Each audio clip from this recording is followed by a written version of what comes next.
ओमज्ञानतिमिरान्धस्य ज्ञानाञ्जनशलाकया चक्षुरुन्मिलितं येन तस्मै श्रीगुरवे नमः। ॐ विष्णुपदाय कृष्णाय भूतले श्रीमते भक्तिवेदान्त स्वामीति नामिने। नमस्ते सरस्वती देवे गौरवाणी प्रचारिणे निर्विशेष शून्यवादी पाश्चात्यदेशतारिणे वाञ्छाकल्पतरुभ्यश्च कृपा सिन्धुभ्यैव च पतितानां पावनेभ्यो वैष्णवेभ्यो नमो नमः। जय श्री कृष्ण चैतन्य प्रभु नित्यानंद श्री अद्वैत गदाधर श्रीवासादि गौर भक्तवृंद। हरे कृष्णा कृष्णा कृष्णा हरे हरे, हरे राम राम राम हरे हरे। हरे कृष्णा। सुजन प्रभूजी ते पेटीचं कवर मिळेल का?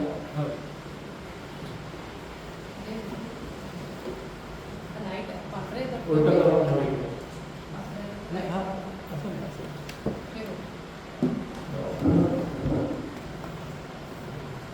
हरे कृष्णा। तर काही वृंदावनचे क्लासेस हा शेवटचा आहे, जे रेकॉर्डिंग व्यवस्थित नव्हते झाले ते आपण काही ते घेत आहोत.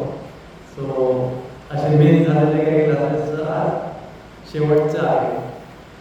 तसं म्हटलं तर हा क्लास आपण वृंदावनला घेतला होता पूर्वी. त्याच्यात समोर बरेचसे भक्त त्या दिवशी नव्हते आले, कुठेतरी गेले होते. तर तुम्ही होता का नाही, तुम्ही त्या यात्रेत होता का नाही, आणि त्या यात्रेत असून त्या दिवशी क्लासला आला होता का नाही, हे दोन्ही आठवत नाही. पण काही सगळे आपण ते परत घेतो. श्री राधा गोपीचंद वल्लभ मंदिरमध्ये आपण हा क्लास घेतला होता.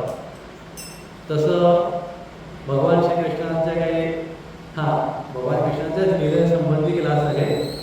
पण ते भगवान श्रीकृष्ण पृथ्वीवर आले होते 5000 वर्षांपूर्वी.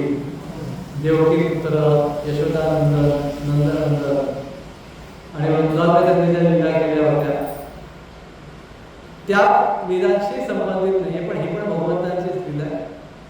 भगवान श्रीकृष्ण 5000 वर्षांपूर्वी आले होते, आणि तसेच ते अनेकदा अर्च विग्रह राधा वृंदावनचंद्र, राधा गोपीनाथ अशा धातू, लाकूड, मणी, रेती, माती यातल्या आपण भगवंतांचे विग्रह बनवतो, त्याच्यात ते येतात. तर अर्च विग्रहामध्ये असणारे भगवंत ते विग्रहामध्ये भौतिक वस्तूंपासून बनलेले आहेत.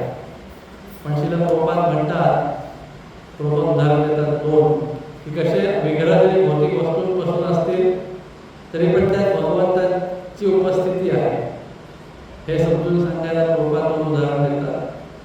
एक आहे आपल्या विजेच्या तारांचं. तर तार ही भौतिक आहे, कॉपरची असते, सहसा कधी ॲल्युमिनियमची असते. पण त्या तारेमध्ये विजेची शक्ती संपूर्णपणे उपस्थित झालेली आहे. त्यामुळे तुम्ही जर तारेला हात लावला तर नुसती तारेला हात लावायचं नाही, ह्याला हात लावायचं. तुम्हाला काय होईल? 240 पर्यंत शॉक असेल. त्याच प्रकारे भगवंतांचे विग्रह धातू, लाकूड इत्यादी बनलेले असतात, पण ते कसे भगवंतांची उपस्थिती आलेली आहे, भगवंतांची उपस्थित आहे. आणि दुसरं उदाहरण देतात लोखंडाचं. लोखंड हे लोखंड आहे, पण आरामात धरलं आहे. पण तेच लोखंड समजा विस्तवात तापवत आहे आणि ते लाल बुंद, इंग्लिशमध्ये रेड हॉट, लाल बुंद झालेले आहे. आणि मग त्या लोखंडाला माणसं पकडू शकतो. भले ते लोखंड आहे, पण त्याच्यामध्ये अग्नीचे गुण आले. ज्या प्रकारे अग्नी तुमच्या हाताला भाजून टाकेल, जळून टाकेल. तुम्ही लोखंडाला हात लावलाय, तसा मी लावलाय बाईक स्टँड, काही झालं नाही. पण लाल बुंद लोखंडाला हात लावा,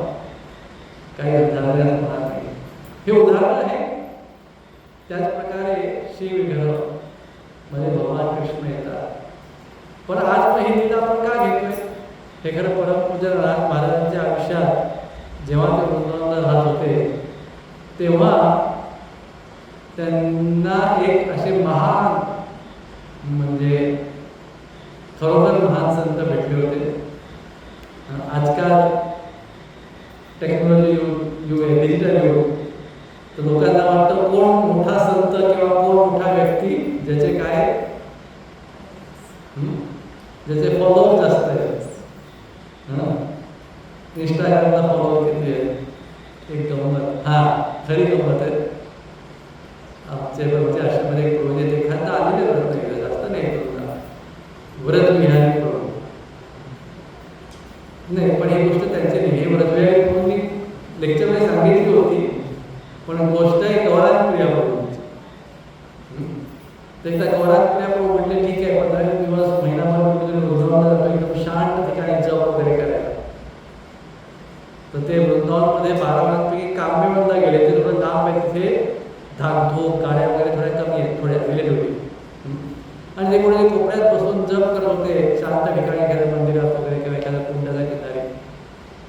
तर तेवढ्या तिथला एक व्रजवासी मुलगा, आजकालच्या टेक्नॉलॉजीवर तुम्ही सगळे काय काय मुलं वगैरे, तो मुलगा आला आणि तिथे होतं मला. तर गौरांग म्हटले आप तो व्रजवासी आहे, आशीर्वाद दूंगा, आणि आशीर्वाद दो.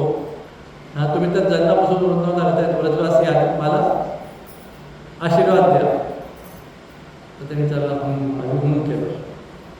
मग विचारलं आपका, त्या मुलाने प्रोजेक्टनं विचारलं आपका नाम क्या है? प्रोजेक्ट म्हटले गौरांग प्रिया दास. तो मुलगा म्हटला ठीक आहे आशीर्वाद ना, मी आपल्या घर जाते. तो घरी गेला आणि 5-10-15 मिनिटांनी आला. तो आशीर्वाद गौरांग म्हटले यस व्रजवासी तुमचे आशीर्वाद द्या. म्हणजे मैं आपको फुल आशीर्वाद दे दूंगा, और उसके लिए एक कंडीशन है. कंडीशन म्हणजे एक अट है. क्या है? आपने मेरे को आशीर्वाद देने का. मैं तो आपसे आशीर्वाद मांग रहा हूँ. हाँ, मैं कैसे आशीर्वाद दूँ? मुझे नहीं, मैं गया और देखा आपके तो 2000 फॉलोअर है, मैंने अपलोड किया तो मेरा एक भी फॉलोअर नहीं है. तो आप आशीर्वाद दो कि मेरे भी 2000 फॉलोअर बन जाए और फिर मैं आपको आशीर्वाद दूंगा. तो कधी कधी आपल्याला असं वाटतं की असं गौरांग मोठे महान भक्त आहे तो विषय वेगळा, पण कधी कधी असं वाटतं की आपल्या किती लोकांनी आपलं लेक्चर पाहिले, आपले इंस्टाग्रामला ते फोटो पाहिले, व्हिडिओ पाहिले, तर आपण मोठे आहोत. पण आज त्या भक्तांची कथा ऐकणार होतो पण त्यांचं एक छोटंसं मंदिर होतं, ते ऐकून मंदिर पण होतं. म्हणजे मंदिर होण्याचा काही हा वेगळा विषय झाला.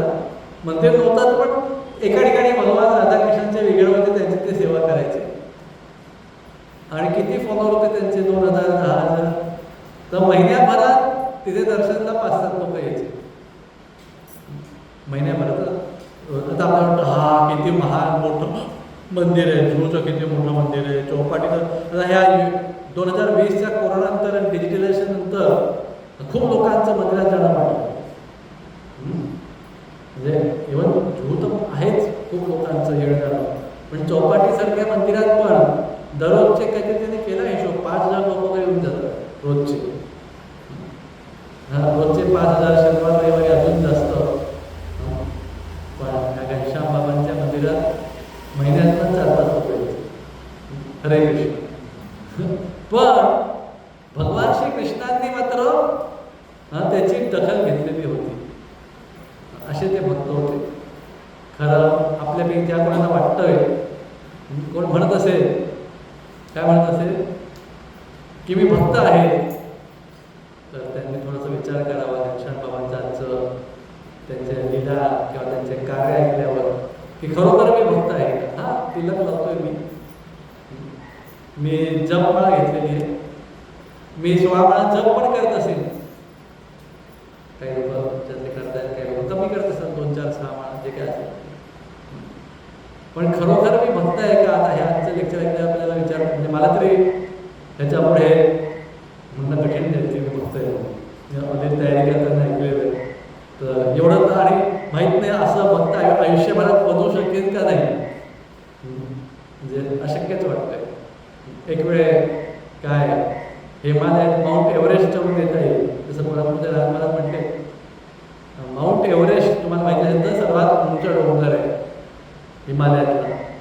तिथे चढताना साधारणपणे 3 पैकी 1 व्यक्तीचा मृत्यू होतो.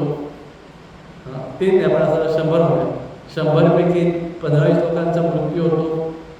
100 पैकी 20 लोकांचा जर मृत्यू झाला तर उरले 80 पैकी 75-78 लोक जातात, पण अर्धवट सोडून, जमत नाही म्हणून अर्धवट सोडून परततात. आणि प्रयत्न करण्यापैकी 2-4 लोकच 100तले तिथे वर पोहोचू शकतात. आणि नुसतं तिथे जायला खूप वर्षांची प्रॅक्टिस लागते, अनेक लाखो करोड रुपयाचा ते सगळी त्यावेळेला खर्च लागतो. तरी पण 100 पैकी 2-4 लोकच वरपर्यंत पोहोचू शकतात, काहींचा मृत्यू होतो. तर या जन्मीसुद्धा अशी खरोखर आपण भक्त आहे असं म्हणण्याला तरी बरोबर नाही, ही शंका वाटते. तर सस्पेन्स घेत नाही, आपण कथेला चालू करू. पण कथेच्या जे श्रीमद भागवतामधला पहिल्या स्कंधातलं हे रेकॉर्डिंग चालू झालं ना, ते आकडे दिसत आहेत नाही ते टाईमचे आकडे आलेत ना, प्रोजेक्टचं मध्ये दिसत आहेत, सुजत आहेत ना आकडे, ते 00 किती मिनटं सेकंद झाले. ओके, ठीक. तर यस, तर श्रीमद भागवतच्या पहिल्या ह्याच्या स्कंदात 19व्या अध्यायामध्ये महाराज परीक्षितांची प्रार्थना आहे. घुमतोय, माईक लांब करू किंवा ते स्पीकर हळू करू शकता. पण माईक नको, चांगला येईल आवाज. माझा तर आवाज माईकशिवाय येतोच. आई ऐकू येत आहे ना? आईंना मागे. हां, मग मी माईकशिवायच बोलतो, आवाज चांगला क्लिअर असतो. किंवा अगदी असं लांब. हरे कृष्ण, हरी बोल. ठीक आहे. तर यस, काय म्हणतो आपण? हां, ते आहेच. पण परीक्षित महाराज जेव्हा त्यांना शाप झालेला आहे, 7 दिवस त्यांचा मृत्यू आहे, तेव्हा ते प्रार्थना करतायत, पुनश्च भूयात भगवती अनंते. मला काय प्रार्थना करतायत की समजा मला परत जन्म घ्यावा लागला, पुनश्च परत जन्म घ्यावा लागला, तर मला काय पाहिजे? ते म्हणतात मला 3 वस्तू पाहिजे. कोणत्या 3 वस्तू पाहिजे? आपल्या तुमच्या वेगवेगळ्या असतील, परीक्षित महाराजांच्या वेगळ्या होत्या. तुमच्या कोणाचे काही घर, गाडी, बंगला, पैसे, अशा सगळ्या आपल्या वस्तू असू शकतात. परीक्षित महाराजांच्या वस्तू होत्या एक भगवंतांप्रती दृढ काय आकर्षण नाही म्हणूया, आकर्षण म्हणत पण भक्तिभावनेने समर्पण म्हणूया. 2 भक्तांचा संग, रतिम प्रसंगा हस्तदाश्रेषु, भगवंतांच्या भक्तांचा संघ पाहिजे. आणि 3 बाकी सर्व जे जीवात्मे आहेत या पृथ्वीवर त्यांच्याशी सौहार्दपूर्ण, मैत्रीपूर्ण संबंध असावे. तर एक श्लोक आहे चैतन्य चरितामृतमध्ये की, तर एक्झॅक्टली बंगाली श्लोक मला या क्षणाला आठवत नाही आहे, की आपल्या आध्यात्मिक मार्गाचा आरंभ भक्तांच्या संगतीमुळेच होत असतो. कोणीतरी भक्त असतो, भले तो 16 माळा करणारा असेल किंवा नसेल, तो कधीतरी आपल्याला प्रोग्रामला घेऊन जातो. जसं श्रील प्रभुपाद, त्यांच्या आयुष्यात त्यांचा मित्र होता नरेंद्र दत्त मल्लिक काहीतरी. तो प्रभुपादांना घेऊन पुढे गेला त्यांचे गुरु भक्तिधर ठाकूरांना भेटायला. श्रील प्रभुपाद जायची इच्छा नव्हती, त्यामुळे मी खूप संत पाहिले आहेत, ते काय सगळे संत व्यवस्थित, काही संत असतात चांगले पण सगळे असतात नसतात, मला नाही एक अजून संताला भेटायचं. पण तो नरेंद्रनाथ मल्लिक म्हटला, हे नाही, हे वेगळे साधू आहेत, तुम्ही ह्यांना भेटा. आणि त्यांना घेऊन गेलं. आणि मग प्रभुपाद भेटले 1922 साली. तुम्ही कधी कलकत्त्याला गेले, मायापूरला गेले, तर त्या ठिकाणी प्रभुपाद भेटले. उलटाडंगा जंक्शन रोड 1922 साली. ते ठिकाण आता भक्तांनी इस्कॉनने विकत घेतलेलं आहे, चांगलं तिथे आता थोडं सुशोभीकरण केलेलं आहे. कधी गेला कलकत्त्याला तर जाऊ शकता. 1922 साली एकदा भेट झाली. आणि त्या एका भेटीनुसार, भेटीमुळे प्रभुपादांनी अख्ख्या जगात प्रचार केला. म्हणजे बघा, ते भक्तिधर ठाकूर आणि श्रील प्रभुपाद एकदा भेटले. कशामुळे? त्यांचा तो मित्र होता, तो प्रभुपादांना ॲक्च्युली खेचून घेऊन गेला. चल चल चल चल चल रे, ये रे, एकदा मी म्हणतोय म्हणून गेले. आपण कसं कधी कधी मित्रांना म्हणतो, त्या मैत्रीच्या लेवलवर घेऊन गेला. आणि प्रभुपादांच्या याच्यात फरक पडला. प्रभुपाद खूप पुढे, प्रभुपादांनी 22 साली भेटले, 33 साली दीक्षा घेतली, मग काय 65 साली अमेरिकेत गेले वगैरे वगैरे वगैरे. पण सुरुवात कशी झाली? त्या 1922 सालच्या अर्धा एक तासाच्या भेटीमुळे. आणि त्या अर्धा एक तासाच्या भेटीमुळे एवढा मोठा आज बघा जगामध्ये हजारो लाखो लोक दीक्षित भक्त आहेत, जप करतायत, नियम पालन करतायत, प्रचार करतायत, भगवंतांच्या विग्रहांची सेवा करतायत, इत्यादी इत्यादी इत्यादी. आणि त्या सगळ्याचा संबंध कुठे आहे? 1922 सालच्या तेव्हा श्रील प्रभुपादांचं नाव होतं अभयचरण दे. अभयचरण दे आणि श्रीपाद भक्तिसिद्धांत स्वामी ठाकूर यांच्या अर्ध्या पाऊण तासाच्या भेटीच्या इफेक्ट आज आपण आता 104 वर्ष झाले, 2024 तर आपण पाहतो. तर अशा प्रकारे भक्तांच्या संगतीमुळेच आपला भक्तिभावनाचा जीवनाचा आरंभ होत असतो आणि त्यांच्या संगतीमुळेच आपण भक्तीमध्ये पुढे जात असतो, हे लक्षात घ्या. पण भगवंतांचा भक्त कोण आहे?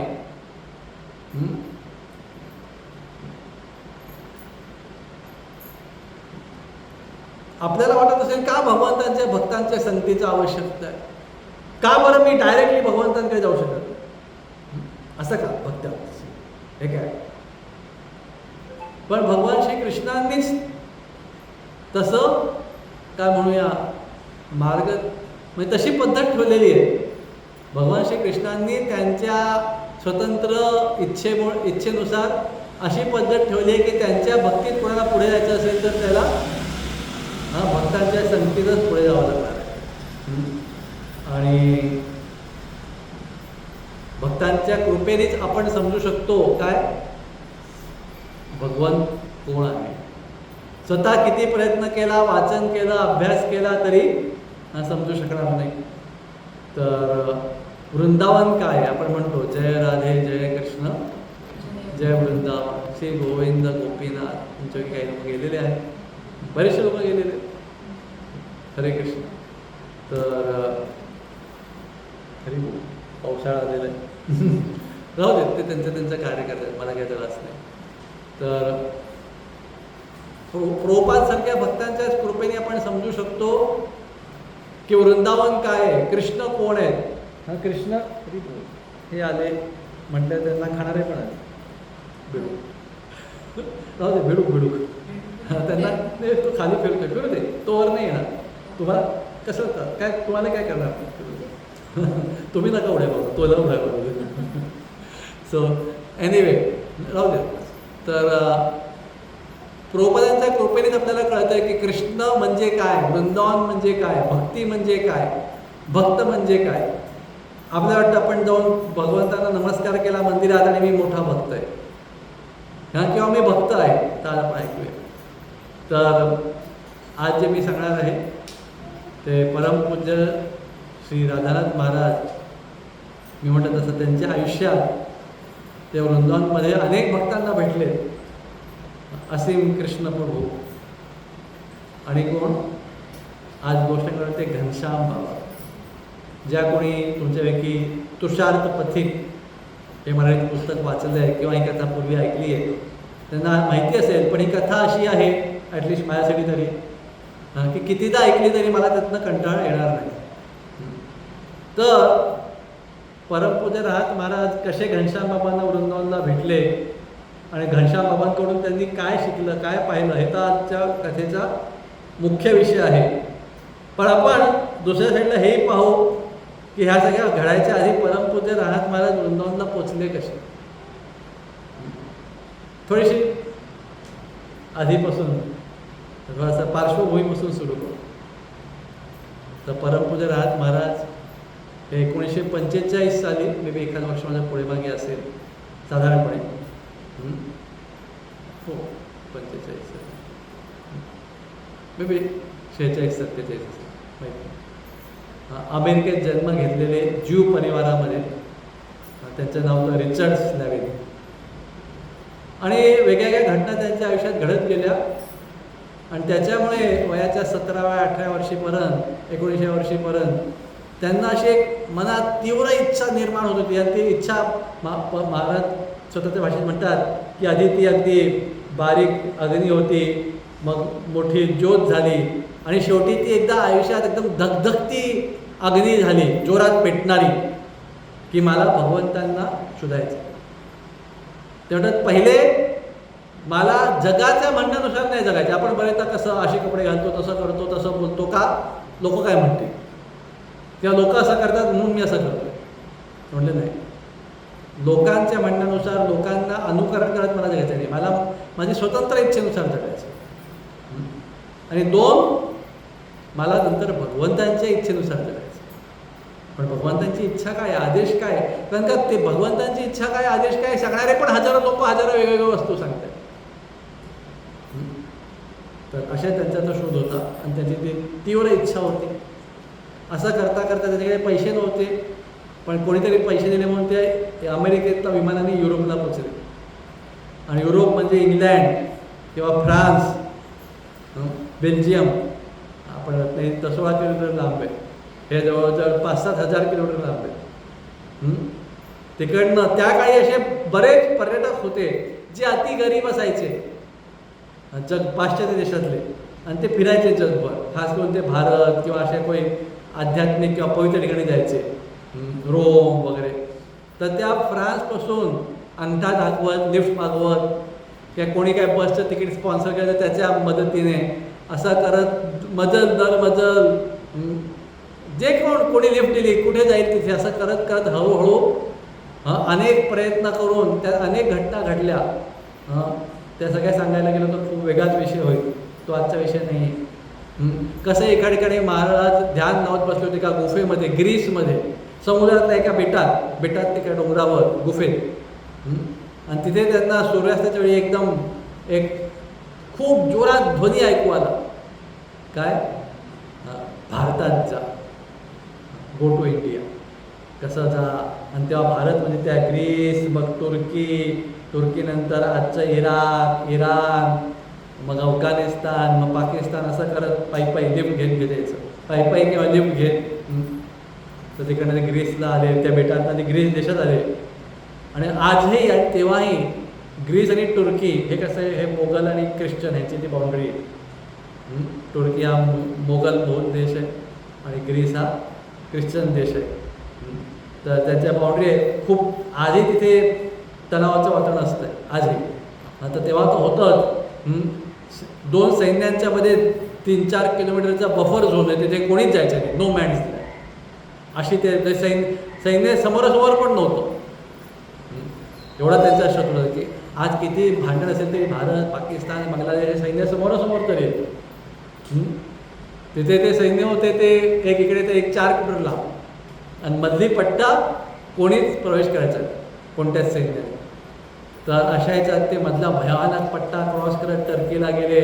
तिथे अनेक वस्तू घडल्या. तिथे करत काय इराण, पाकिस्तान, अफगाणिस्तान, पाकिस्तान, आणि एवढा लांबचा दमवणारा, त्यांची परीक्षा घेणारा प्रवास करत पाकिस्तानमधलं गाव होतं हुसैनीवाला आणि भारतातलं गाव होतं गुजरातवाला बॉर्डर. जसं एकदा आम्ही बांगलादेशला गेलो होतो यात्रेत, तर इथे गाव होतं पेट्रापूल भारतात, आणि पलीकडे गाव होतं बॉर्डरच्या पलीकडे बेनापूर. तुम्ही ऐकलं असेल की हरिदास ठाकरांना तिथे वेश्येंनी, त्या मायादेवींनी, त्या वेश्येनी तीनदा तो रामचंद्र खाननी, तर ते बॉर्डरच्या जस्ट पलीकडे 2-4 किलोमीटर पलीकडे तिथे हरिदास ठाकरांचं ते मंदिर आहे, ते आहे बेनापूर. आणि इकडलं गाव आहे भारतातलं पेट्रापूल. तसं इथे गुजरातवाला आणि इथे हुसैनीवाला गाव होतं. पाकिस्तानातलं बॉर्डर क्रॉस केले की इकडे गाव होतं गुजरातवाला, आजही आहे.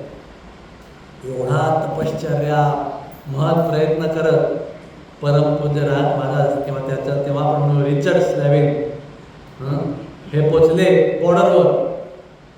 आणि तेव्हा 1971 जेव्हा ते बॉर्डरला पोचले तेव्हा 71 सालच्या युद्धाचा वारं वाहत होतं. युद्ध होणार हे स्पष्ट होतं. युद्धाला काही 2-4 महिनेच बाकी होते. आणि त्यामुळे अमेरिका तेव्हा फुल पाकिस्तानच्या साईडचा होता. रशिया भारताचा, आता थोडं कन्फ्युजन आहे. अमेरिका दोन्ही साईडला आहे, पाकिस्तानचे भारताचे. पण तेव्हा ते एकदम स्ट्रिक्ट, अमेरिका वगैरे पूर्ण पाकिस्तानच्या साईडने आणि रशिया वगैरे पूर्ण भारताच्या साईडने. आणि हे लोक असे असतात, ही खूप पूर्वीची पद्धत आहे. कायमचे हे असतात जासूस, स्पाय म्हणतो इंग्लिशमध्ये. ते बरेचदा असे भिकारी किंवा असल्या लोकांच्या याच्यात तुम्हाला माहिती असेल ते सुरतेच्या लुटेच्या आधी ते शिवाजी महाराज जे कोण आहे बहिरजी नाही हो ना, ते शेवटी 2 महिन्यापासून भिकारीच्या रूपात वावरत होते इतिहासात लिहिलेलं. तर हे अनेकदा हे भिकारी वगैरेच्या ह्याच्यात तर खास करून युद्ध होतं ना 71 सालच्या युद्ध वगैरेच्या वेळेला काय करतं म्हणजे भारत सरकार ना तिकडे पाकिस्तान सरकार किंवा कोणतंही सरकार पण हे म्हणजे 71च्या 65च्या वेळेला भारत सरकारने केलं होतं बॉर्डरचे जे काही जिल्हे आहेत पूर्ण त्या गुजरात बॉर्डरपासून जम्मू काश्मीर बॉर्डरपर्यंत त्या अख्ख्या जिल्ह्यातले जेवढे काही भिकारी रस्त्यावर राहणारे लोक आहेत म्हणजे ते खरे असो हेर असो कोणी असो त्या सगळ्यांना पकडतात लांब कुठेतरी मध्य प्रदेश महाराष्ट्रात आणून ठेवतोय आणि म्हणतात युद्ध संपेसर तुमची राहायची खायची कायची आम्ही करून ठेवू नये. पण त्या अख्ख्या सगळ्या जिल्ह्यांमध्ये एकही असा बेवारीस लावारीस रस्त्यावर फिरणारा व्यक्ती नाही पाहिजे आम्हाला. कारण का हे लोक असेपर्यंत असं त्यांचं ते रूप घेत असतात. खरोखर प्रत्येक युद्धाचे बॉर्डरचे सगळे म्हणजे ते खरे भिकारी असो खोटे भिकारी असो चरसी असो हेर असो चोर असो कोणी असो संपूर्ण रस्त्यातल्या सगळ्या स्टेशनवरच्या रस्त्यातल्या स्टँडवरच्या सगळ्या लोकांना ती सरकार उचलते आणि लांबून ठेवते देशातमध्ये. काही काय दिलं तुम्हाला चांगलं खायला प्यायला फुकट आरामाचं राहा आणि 3 टाईम खावा तुम्हाला मिळेल. ते लोक म्हणत असतील युद्ध कधी संपू नये हो युद्ध संपलं गेलं काय दुसऱ्याशी तुम्ही तुमच्या बरोबर जावा आता भारत सरकार आमचं काम संपलं तुम्ही काय करा. पण जोपर्यंत युद्ध चालू आहे तोपर्यंत 2-4-6 महिने तुम्हाला सगळं ऐशा आरामात वरण भात भाजी पोळी 2 टाईम मिळणार 4 टाईम. तर अशा प्रकारे ते तर महाराज एकदम गरीब त्यांच्याकडे फक्त अंगावरचं एक कापड म्हणजे एक शर्ट पॅन्ट आणि एक झोला आणि त्या झोल्यामध्ये काय तर काही नाही काहीतरी एखाद काय चमचा आणि आजकालच्या भाषेत 5-10 रुपये तेवढे पण नाही आजकालच्या भाषेत 2-4 रुपये एवढेच पैसे. आणि अमेरिका युद्धाच्या भूमीच्या पार्श्वभूमीवर ते पाकिस्तानात देत आहेत पायी ते सुद्धा पंजाबमध्ये जिथे युद्धाचा प्रमुख केंद्रबिंदू होता नंतर तेव्हा युद्ध होतं तिथे बॉर्डरवर एक काय बाई होती वाटतं ती पण पंजाबीच होती ऑफिसर. तर महाराज गेले म्हणले व्हिसा पाकिस्तानातल्या त्या भारतीय दुसऱ्याने त्यांना व्हिसा दिला होता की तुम्ही जाऊ शकता. पण बॉर्डरची ती होती ती मिलिटरीवाली होती बाई तिने पाहिलं पासपोर्ट अमेरिकेत वगैरे कशाला आले म्हणतात तुमचा महान देश मी आध्यात्मिक शोधा करता आलेलो. तर ते म्हणजे तुझ्याकडे किती पैसे आहेत दाखव. खूप कठीण प्रश्न त्यांना पैसे काहीच नाही किती पैसे आहेत दाखव. मला त्यातलं कुठेतरी काहीतरी चूक पडलं आणि 4-5 नाणी अशी काढून टेबलवर ठेवली. एकतर त्या महाराजांच्या अशा साध्या आणि थोडे मळकटलेले कपडे पाहूनच ती बाईचं डोकं फिरलं होतं. आणि पैसे किती म्हटल्यावर त्यांनी असे 2-4 नाणे ठेवले. ती म्हणते एवढेच तुमच्याकडे आहेत म्हणजे काय ते इथेच आहे. मग ती रागवली. ती म्हणते मला आमच्या देशात भिकारी नकोय. ऑलरेडी आपल्या देशात भरपूर भिकारी आहेत. तुम्हाला आमच्या देशात एंट्री नाही आहे. तुम्ही जा आला तिथनं परत जा. महाराजांच्या मनामध्ये एवढी उत्सुकता होती एवढं म्हणजे आता मी भारत भूमीच्या काय बॉर्डरवर आलेलो आहे. या भारत देशातच माझा आध्यात्मिक उद्धार होणार आहे. आणि त्यांच्यामध्ये मी मनात कल्पना पण केली नव्हती की भारत भूमीच्या बॉर्डरवर 50 मीटर म्हणजे पलीकडे 50 मीटर भारत देश चालू होता. तिथे अलीकडे मला आढळलं जाईल म्हटलं जाईल की तू परत जा. अमेरिकेतनं कसा प्रवास करत करत काय काय धोके खात ते थोड्या वेगळा इतिहास आहे. इथे पोचले आणि आय एम रिजेक्टेड. ते जायलाच तयार नव्हते. तिकडनं गेले आणि परत थोडंसं असं 50-100 मीटर जाऊन लांब बसले. आणि बाई रागाने तिला अजून वाटत होतं की हा नक्कीच काहीतरी गडबड केस आहे. अमेरिकन आहे असा गरीब भिकाऱ्यासारखा येतोय युद्धाच्या वेळेला. ती रागाने बघत होती त्याच्याकडेच. 2-3 तासांनी ते परत आले रिचर्ड म्हणजे राधानंद महाराज. परत त्या बाईला विनंती केली की मला कृपया एंट्री द्या. मी खरोखर आध्यात्मिक शोधायला आलेलो आहे. मला तुमच्या देशातलं आध्यात्मिक ज्ञान शिकायचं आहे. तर ती बाई अजून अजून खिसकून म्हटली तुला एकदा सांगितलं यू आर रिजेक्टेड. तुला एंट्री मिळणार नाही. उगीच माझं डोकं अजून तापू नको. तुझा म्हटले मी परत तर जाणार नाही. माहीत नाही आता काय भगवंतांची इच्छा आहे की मी इथेच बसून राहू का काय आयुष्यभर. पण महाराजांनी पाहिलं 8 शिफ्ट बदलली. महापालिकेत ती बाई जायच्या त्यात होती आणि त्याची आजी एक सरदारजी फेटा घातलेला हा मोठा व्यक्ती तो तिथे ड्युटीला आला. पण त्या बाईने सांगितलं जायच्या आधी बोट टाकून की हा जो बसलाय त्याला एंट्री नाही आहे, त्याला बिलकुल एंट्री देऊ नका, प्रॉब्लेम केस आहे मिलिटरीच्या हिशोबाने. त्यावेळेसाठी नक्कीच प्रॉब्लेम केस होती. आणि मग ती बाई ह्याच्याकडे महाराजांकडे रागाने बघत बघत बोटापतात त्यांच्या मिलिटरीच्या जीपमध्ये बसून निघून गेले. तर महाराज म्हटले आता एकदा नवीन व्यक्ती आलाय, परत व्हिसा होता त्यांच्याकडे, परत प्रयत्न करू. परत आले आणि तो व्यक्ती उभा होता सरदारजी. तो म्हटला मला माझ्या बॉसने त्या मॅडमने ऑर्डर केलेली आहे की तुम्हाला काही झालं तरी देशामध्ये एंट्री द्यायची नाही, मी काही करू शकत नाही. पण तेव्हा महाराज अगदी नम्रतेने अगदी रडून डोळ्यात अश्रू आणून प्रार्थना करायला लागली की मला नक्की एंट्री द्या, मी एक दिवस तुमच्या देशासाठी मी तुमचा महान आध्यात्मिक ज्ञानाने परिपूर्ण देशाचा अनुभव घ्यायला आलेलो आहे, एवढा प्रयत्न करत लांबून एकदा द्या. मी वचन देतो की तुमच्या देशासाठी मी कधीतरी पुढे खूप काय योगदान देईन. असे बरेच विनोडा केल्यावर त्या व्यक्तीचं थोडंसं मन परिवर्तन होतं, हृदय वेगळत आहे. आणि तो म्हणतो महाराज ते तो 50शीचा असेल, महाराज तरुण होते 20चे, त्याच्या डोक्यावर हात ठेवतात आणि म्हणतात की कधी कधी आपल्या मनात अंतरात्म्यासारखं वागलं पाहिजे आपण. म्हणजे त्यांना ऑर्डर तो ती आलो नाही आहे, पण त्यांचं अंतर म्हणतो जाऊ दे तो रे आलो. त्यांनी तो पासपोर्ट घेतला आणि एंट्रीचा शिक्का मारला. खुश झाले. तिकडे आज मिळाले आणि या बॉर्डरच्या जवळचं मोठं गाव होतं फिरोजपूर. आधी येते पंजाब मेल, मला वाटतं जो काय नंबर असेल 1-21-33 नाही तुझा जे काय नंबर असेल, व्हिटीवरून सुट्टे मथुरा करून पुढे फिरोजपूरला जाते पंजाब मेल. तिथे पहिले ह्या सगळ्या ट्रेन आहेत ना, पश्चिम एक्सप्रेस, गोल्डन टेम्पल, ही पंजाब मेल, हे आजकाल अमृतसरपर्यंत जातात पश्चिम गोल्डन टेम्पल, आणि पहिले ही पंजाब मेल फिरोजपूर परत. पण ह्या सगळ्या ट्रेन 1947 सालच्या आधीपासूनच आहे. आणि तेव्हा या सगळ्या ट्रेन लाहोर किंवा इथे काय अजून फिरोजपूरच्या पुढे कोणतं मला माहीत नाही, पण हैदराबाद सिंधमधलं आणि अमृतसरला ट्रेन लाहोरपर्यंत जायचं. तेव्हा ह्या डिलक्स फ्रंटियर एक्सप्रेस तेव्हाची नाव होती सगळी. 47 नंतर त्या अमृतसरपर्यंत जायला लागल्या. सो एनिवे तो इतिहास नाही आहे. सो त्यांनी दिलं आणि महाराज अगदी आनंदाचे प्रेमाचे अश्रू कृतज्ञतेचे अश्रू करत त्या सरदारजींच्या पाया पडत शिरले. पैसे काही नाही, सगळंच पायी पायी. मग पायी पुढे आले फिरोजपूर स्टेशनपर्यंत. आणि मग तिकडनं म्हणाले पहिले न्यू दिल्लीला जाऊया. तर फिरोजपूर स्टेशनला आले. तिथलं स्टेशनचं तेव्हाचं म्हणजे 1970 सालचं तेव्हा फिरोजपूरची रेल्वेची कंडिशन म्हणजे आजच्यापेक्षाही भयानक वाटते. तेव्हा लोकसंख्या एवढी कमी असू नये.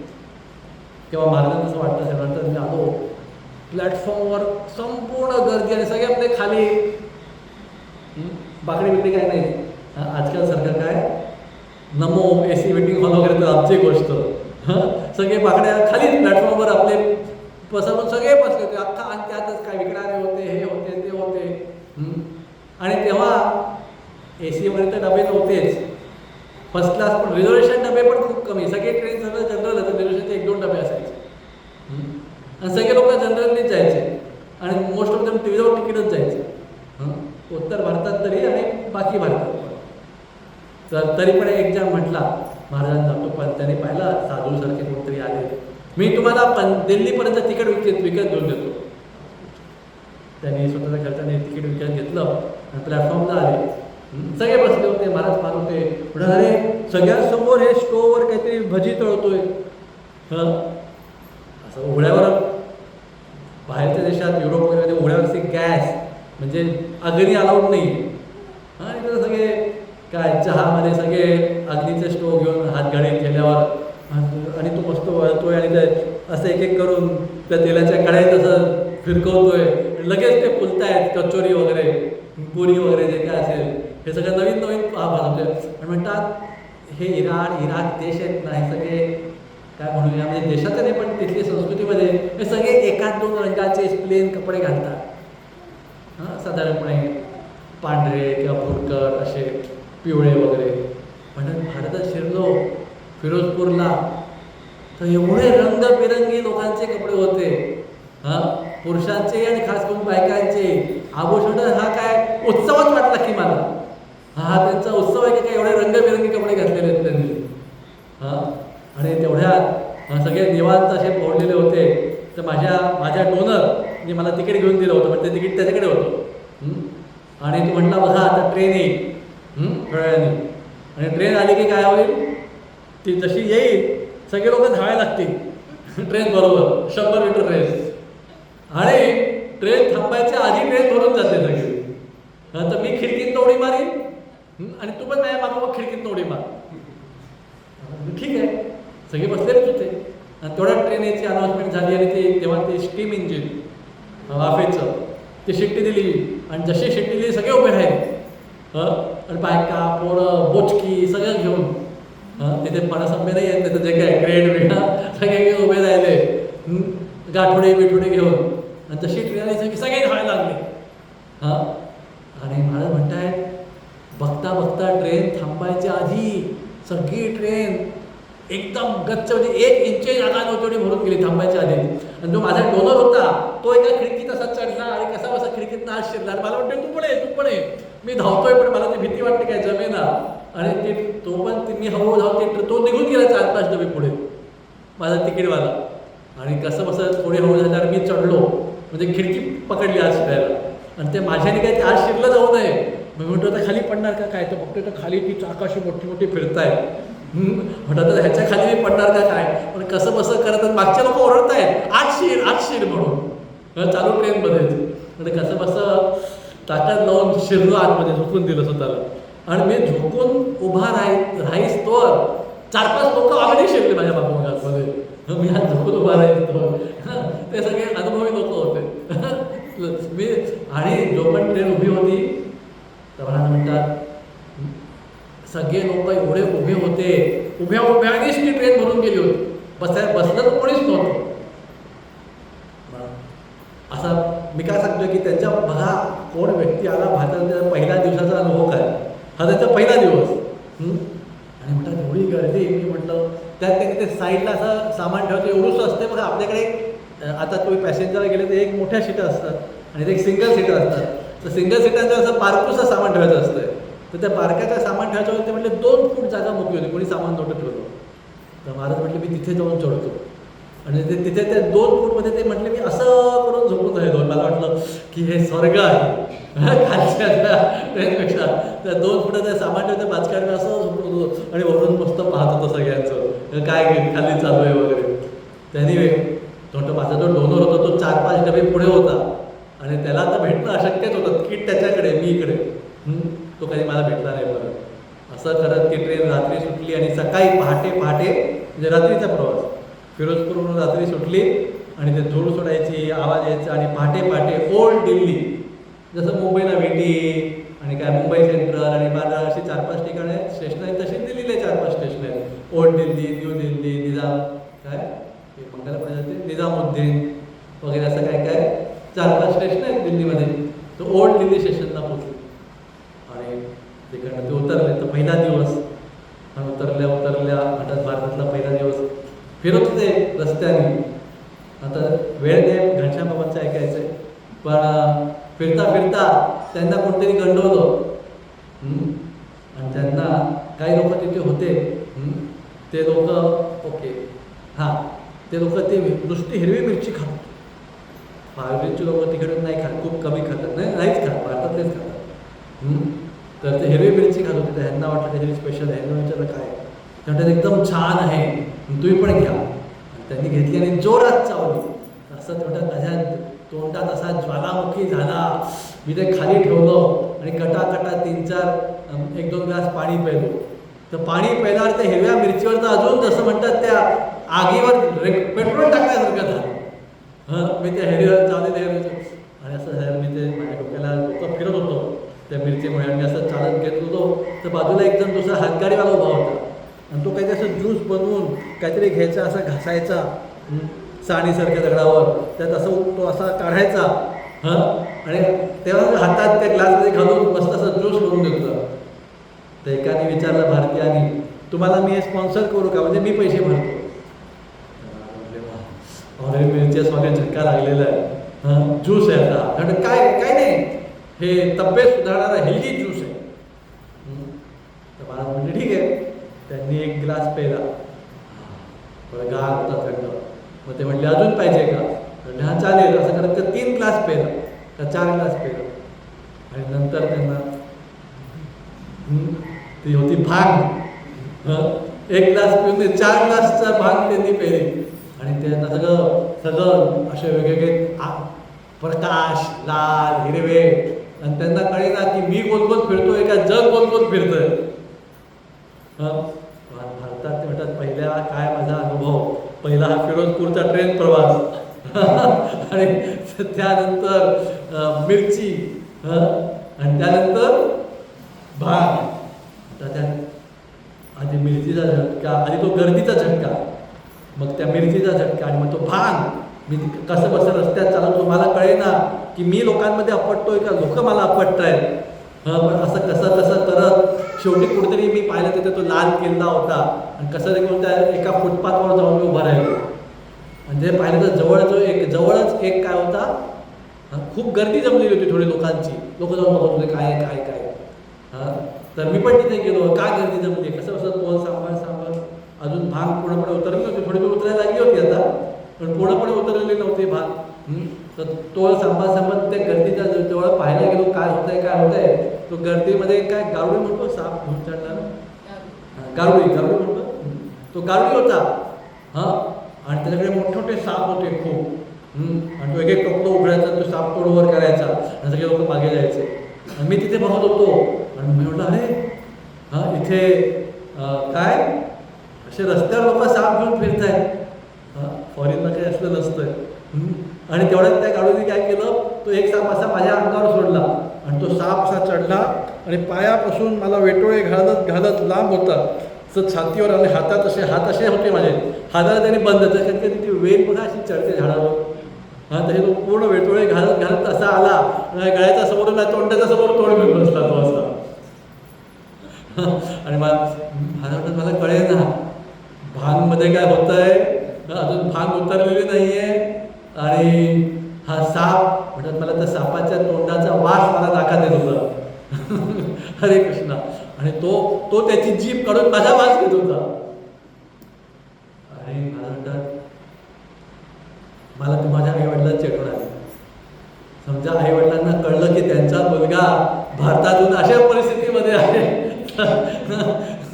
सापाने त्याला वेटोळे घालून एकदम मला बिलकुल हलता येत नव्हतं. थोडंसं पण हललो की साप लगेच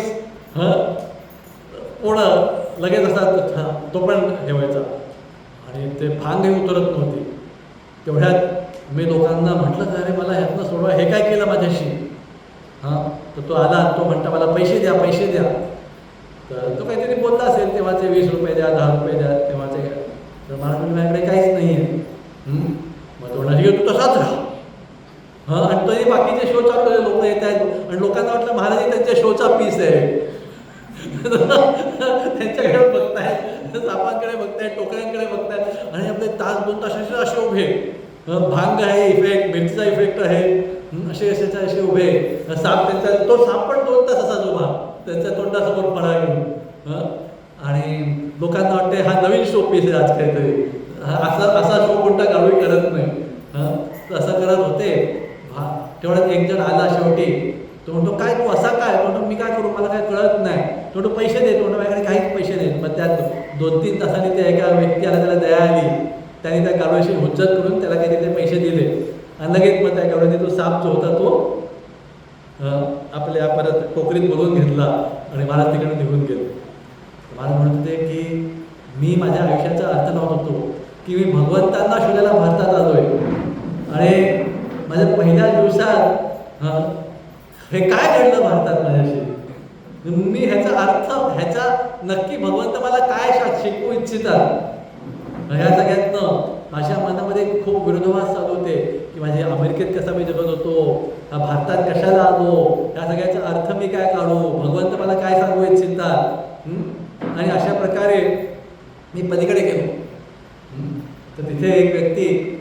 कानातलं साफ करायला बसलो. तर त्याने मला जबरदस्ती पकडलं आणि मला कळायच्या आतच त्याने माझ्या कानात एक घातलं आणि एवढा मळ बाहेर काढला. त्याला एवढ्या मी फिरताना सगळा असा ते हिचाईक युरोपमध्ये करताना कानात मळ आणि त्यांनी काढल्यावर मला कळलं की आता मला खूप क्लिअर आणि स्पष्ट आणि जोरात ऐकवायला लागलं. एवढा मळ होता की मला ऐकू कमीच होतो. त्याने तो काढला. पण म्हणतात एक दुसरा प्रॉब्लेम झाला. तो प्रॉब्लेम असा झाला की त्यांनी एकच कान साफ केलं होतं. तर दुसरा कान साफ केला पैसे लागणार होतं. तो तुम्हाला कळलं की किती कान घाण आहे. पण माझ्याकडे पैसेच नव्हते. तर मला म्हटलं मी स्टिरोफोन आहे, एका कानात जोरात आवाज एका कानात बारीक आवाज. तसंच करत पुढे निघालो. तसं बरंच काय काय घडलं. मग ते चालता चालता त्यांना तिथे त्या दिवशी त्यांचे 2-3 मित्र होते. ते युरोपमध्ये फिरता फिरता त्यांची ताटाटूट झाली होती अफगाणिस्तानमध्ये. ते दिसले आणि त्याच्याकडे थोडे पैसे होते, थोडेसे, त्याच्याकडे काहीच नव्हते. म्हणजे आम्ही एक रूम बुक केलेली अगदी स्वस्त हॉटेलमध्ये. तिथे तू या आमच्याबरोबर रात्री झोप. तर महाराज ती दिल्लीमधली 24 तास झाले रात्री फिरून पण दिल्लीमधली पहिली तास. महाराज मस्त रूमवर झोपले. रूममध्ये नाही, रूमच्या बाहेर बाल्कनीतच. आणि पहाटे त्यांना असं झोपताना ते म्हटलं माझ्या तोंडावर कोणतरी टॉवेल मारत आहे. तर म्हटलं असं काय, कोण उठतंय? तर मी डोळे उघडून पाहिले तर मला असं चामर फिरवण्यासारखं वाटत होतं. म्हणजे डोळे म्हणलं असं मला चामर फिरून कोण उठवते सकाळी सकाळी. तर व्यवस्थित पाहिलं तर ती माकडाची शेपूट होती. आणि म्हटलं बापरे, एवढ्या मोठ्या शहरामध्ये अशी माकडं मोकाट कशी फिरतात? युरोप अमेरिकेत अशी माकडं शहरामध्ये मोकाट फिरत नाही. तर म्हणजे अशी त्यांची पहिला दिवस गेला. पहिली पहाट कशी गेली तर माकडाच्या शेपटीने त्यांना उठवलं. मला म्हटलं की मी माझ्या आयुष्यात मी का भारतात आलो आहे अशा प्रकारे करतो. पण तेव्हा साधूंच्या बरंच काय काय घडलं डिटेलमध्ये मी जात नाही. आपल्याला घरच्या भावाचं ऐकायचं आहे. तर करत करत ते नेपाळला गेले होते. पशुपतीनाथ शिवजींचे भक्त बनले होते, भगवान शंकरांचे. पशुपतीनाथला गेले. तिकडनं ते म्हणले आपण अमरनाथला जाऊया काश्मीरमध्ये या. तर ते बिहारमध्ये उतरले रक्सोलला आणि रक्सोलवरून जम्मूची इकडली ट्रेन घेतली आहे. आणि त्या ट्रेनमध्ये ते म्हटलं तेव्हा सगळेच लोक फुकट जायचे. तर थर्ड क्लासमध्ये म्हणजे अनरिझर्वमध्ये आजकाल. तेव्हा त्याला थर्ड क्लास म्हणायचे. आजकाल फर्स्ट क्लास आहे, फर्स्ट क्लास आता बंद झाला आहे. AC आहे, सेकंड क्लास आहे आणि अनरिझर्व म्हणतो. पण तेव्हा ते अनरिझर्वला थर्ड क्लास म्हणायचे. तर सगळे लोक म्हणतात त्याचा एक फायदा काय होता की तुम्हाला मनात येईल तिथे चढा ट्रेनमध्ये, मनात येईल तिथे उतरा, मागच्या ट्रेनमध्ये परत चढा, काय हे नाही, तुम्ही मोकळ असायचं. पण एकच किंमत, कायम उभं राहून टाईट गर्दीमध्ये उभं राहून जायचं. तर मला म्हटले मी त्या रक्सोलला बसलो नाही सॉरी उभं राहिलो. आणि सगळे लोक एकदम गर्दी, एक इंच आल्या जागा नाही, श्वास गेला नाही. 40 तास तसा प्रवास केला. टॉयलेट बाथरूम तर आमची गोष्ट, कसं जाणार टॉयलेट बरं. 40 तास तसा प्रवास केला. आणि म्हटलं तर खूप असं हे होतं. थोडं एका स्टेशनला ट्रेन बऱ्याच स्टेशनला थांबत होती. पण 40 तास प्रवास केल्यानंतर एका स्टेशनला थांबली. आणि म्हटले की आता आपण या स्टेशनला बाहेर पडूया. तर लोकांच्या डोक्यावरनंच डोक्यावर काय म्हणूया आपण, लहान मुलं करतात काय करतात, लहान मुलं चालायचं हे करतात ना जमीन. पण रांगतात काय म्हणतो, रांगतात म्हणतो. तर लहान लोक बाहेर लोकांच्या डोक्यावर रांगत खिडकीतनं बाहेर जायचो. तर मला म्हणजे असं लोकांच्या डोक्यावर रांगत खिडकीतनं आम्ही गेलो बाहेर. हात मोकळे करायला चान्स मिळाला 40 तासानंतर. हात मोकळे केले, श्वास घेतला. तेवढ्यात काय झालं, आता थोडंसं 2-4 पावलं फिरलो इकडे. तेवढ्यात त्या इंजिनने आवाज दिला आणि ट्रेन चालायला लागली. आणि मला चढायला होतं अमरनाथला, जम्मूला जायचं होतं. पण कोणत्याही खिडकीमध्ये 1 पण इंच जागा नव्हती मला आत जायला. ट्रेन निघून गेली. मी त्या प्लॅटफॉर्मवर, मला माहीत नाही कोणत्या प्लॅटफॉर्मवर आहे, त्या प्लॅटफॉर्मवर आता भारतातून त्यांना 1-2 महिने झाले होते. त्या प्लॅटफॉर्मवर मी अडकलो. त्या प्लॅटफॉर्मवर काही साधू लोक होते. त्यांना विचारलं हे काय आहे, मी कुठं आहे? ते म्हणतात तुम्ही मथुरेला आहात आणि आज जन्माष्टमीचा दिवस आहे. चला आपण कृष्ण जन्मस्थानला जाऊ. सगळे साधू जात होते. त्या साधूंबरोबर महाराज कृष्ण जन्मभूमीला घेतले. तिथे दर्शन घेतलं. आणि रात्रीच्या दर्शनानंतर सगळे लोक रात्रीच्या दर्शन जायचे विश्राम घाटला, द्वारकाधीश मंदिरात. महाराज गेले आणि तिथे फुल गर्दी मंदिरात. मग त्यांनी स्नान केलं विश्राम घाटला आणि पायी मथुरेला विश्राम घाट बसून यमुनेच्या पायी करत ते वृंदावनला आले.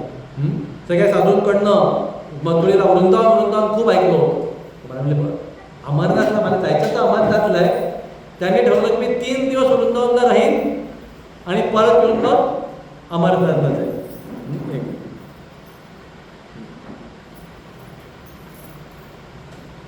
मी चालत होतो पायी, थोड्यात एक मागून बस आली आणि त्या बसने मला साधू चालतोय त्यांनी उभं केलं. कंडक्टर म्हटलं ये तिकीट म्हणजे पैसे द्यायची गरज नाही, तुला घेऊन जातो फ्रीमध्ये. आणि वृंदावनपर्यंत घेऊन सोडलं.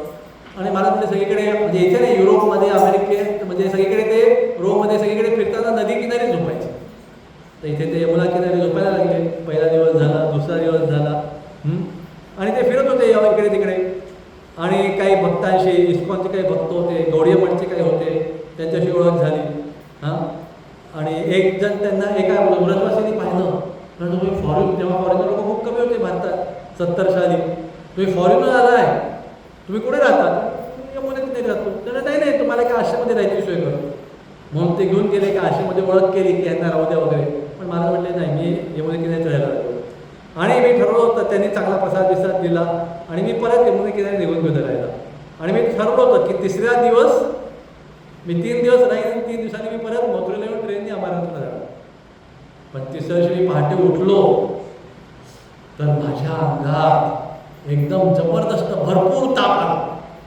एवढा ताप की मला चक्कर येत होती, मी पडत होतो बेशुद्ध. पण इस्कॉनचे भक्त भेटले होते, खूप प्रेमळ होते, गौडीय मठचे. त्यांनी मला आधी तिथे हॉस्पिटल, ते खूप मोठं डेव्हलप झालं. मी 20-30 वर्षापूर्वी वृंदावनला गेलो तेव्हा आधी ते झोपडीसारखंच होतं. झोपडी नाही, साध्या सुद्धा होतं, पण आता एकदम मोठं चकाचक झालं आहे. राधा गोविंद मंदिर तिथे आधी त्या रस्त्यावर मोठ्या रामकृष्ण मिशन हॉस्पिटल, आता तर एकदमच खूप मोठं हॉस्पिटल झालं ते, चांगलं.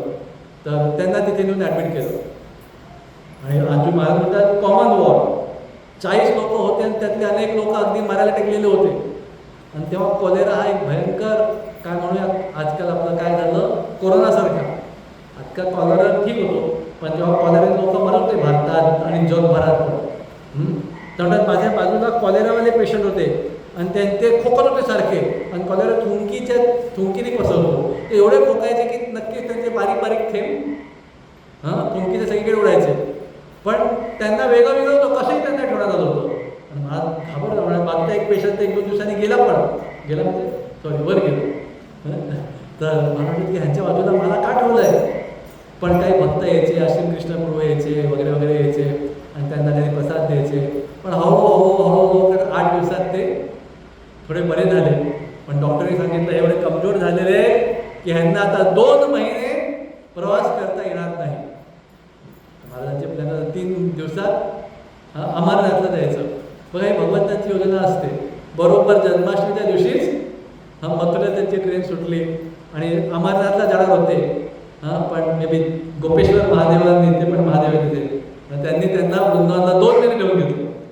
महाराजांना 2 महिने राहिलो, भक्तांकडून बरंच शिकलो, व्रजवासींच्या घरी गेलो आणि 2 महिन्यात जो मला अनुभव आला. एक मिनिट, मी त्या अनुभवाचा, मी बरेचसे तत्वज्ञान, मी भारतात खूप फिरलो होतो, बरेच तत्वज्ञान ऐकले होते. पण या 2 महिन्यानंतर मला अनुभव आला की या संपूर्ण जगामध्ये व्रजभक्तीपेक्षा उच्च, मधुर, गोड, सुंदर असं काहीच नाही. वृंदावनची भक्ती सर्वोत्तम, आनंददायी, मधुर आणि गोड आहे. आणि त्याच्यात शीर्ष आहे राधाकृष्णांची भक्ती. आणि मी आधी ठरवलं की 3च दिवस राहील. आता ठरवलं की माझं उरलेलं आयुष्य मी वृंदावनला राहणार आणि वृंदावन सोडून कधी जाणार नाही. हरी बोल. तर इथे आता आपलं लेक्चर चालू होत आहे. हरे कृष्ण. आता माझा घनश्याम प्रभू भेटणार आहे, हे आता बॅकग्राऊंड झाले सगळे. तर महाराज तिथे राहायला गेले वृंदावनला. 2 महिन्याचा वृंदावनला, कधी या आश्रममध्ये त्या आश्रममध्ये, कधी गोवर्धनला जायचे. कसे जायचे गोवर्धनला? 30 किलोमीटर लांब आहे, पायी. दुसरं काही नाही. तेव्हा जास्त सोयी पण नव्हत्या आणि माझ्याकडे पैसे पण नव्हते. कधी परसाला जायचे, कधी नंदगावला जायचे, कधी वृंदावनला यायचे. वृंदावनला असतील त्या यमुनेच्या किनारी झोपायचे. खूप पूर्वी 20-25 वर्षापूर्वी महाराजांनी काही लोकांना तो स्पॉट दाखवला होता की इथे मी झोपायचो. आता इथे रोड बीट झाले दुकानासाठी वगैरे, पण तो स्पॉट दाखवला होता चेरघाटच्या इथे मी झोपायचो. सो एनिवे, उन्हाळा असो, थंडी, वृंदावनची थंडी 1 डिग्री 2 डिग्रीमध्ये यमुनेच्या गार मातीवर झोपायचं. आणि यमुनेचं गार वारा पण येत महाराज म्हणतात सगळे साधू कसे पूर्णपणे असं म्हणजे अगदी लहान मुलासारखं कारण त्यातल्या त्यात ती उद्योग दिसत होती. सगळे साधू लोक फुल लहान मुलांसारखं म्हणजे पाय पण अक्षरशः एवढेशे होऊन गोळा होऊन थोडक्यात गोळा होतो बघा ना तसं गोळा होऊन झोपायचो आम्ही थंडीच्या सीझनला यमुने किनारी सगळे होतो. आणि तसंच पहाटे 3-4 वाजता उठून यमुनेतल्या गार तर नाही पण बर्फाळ पाण्यामध्ये जाऊन आंघोळ करायची आणि मग मंगलाचे दर्शन जायचं वेगवेगळ्या मंदिरांमध्ये. उन्हाळ्यात बरं होतं गार मस्त फ्रेश पाणी पण थंडीत पण असे ते राहायला लागले यमुने किनारी. आणि काही भक्त भेटले त्यांना मग ते भक्तांबरोबर दररोज रात्री वृंदावन परिक्रमा करायचे. कधी ते यमुने किनारी थांबायचे कधी कोणत्या मंदिरात थांबायचे तिथे 1-2 तास कीर्तन करायचं. थांबत फुल नाईट दररोज वृंदावन परिक्रमा करायचे. असं करता करता एक दिवस एक संत त्यांना भेटले आणि ते म्हटले आज मी तुला एका खऱ्या भक्ताशी ओळख करून देणार आणि त्याला पाहिल्यावर तुला कळेल की भक्ती काय असते आणि भक्त काय. खूप खुश झाले. त्यांना वाटलं चला त्यांना वाटलं कोणतरी एक मोठं मंदिर असेल एखादा मोठा आश्रम असेल तिथे मला कोण मोठे भक्त भेटणार आहेत. तर महाराज अपेक्षा करत होते असं काहीतरीची.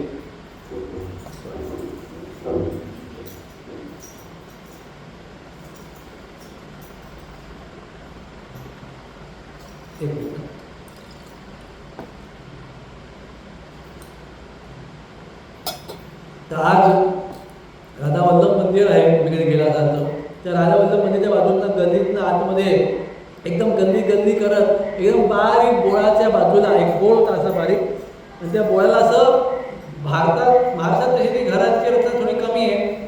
तुम्ही आज वृंदावनला गेले तर पाहाल की ते रोडला टच असे त्यांची थोडीशी बाल्कनी सारखी असते.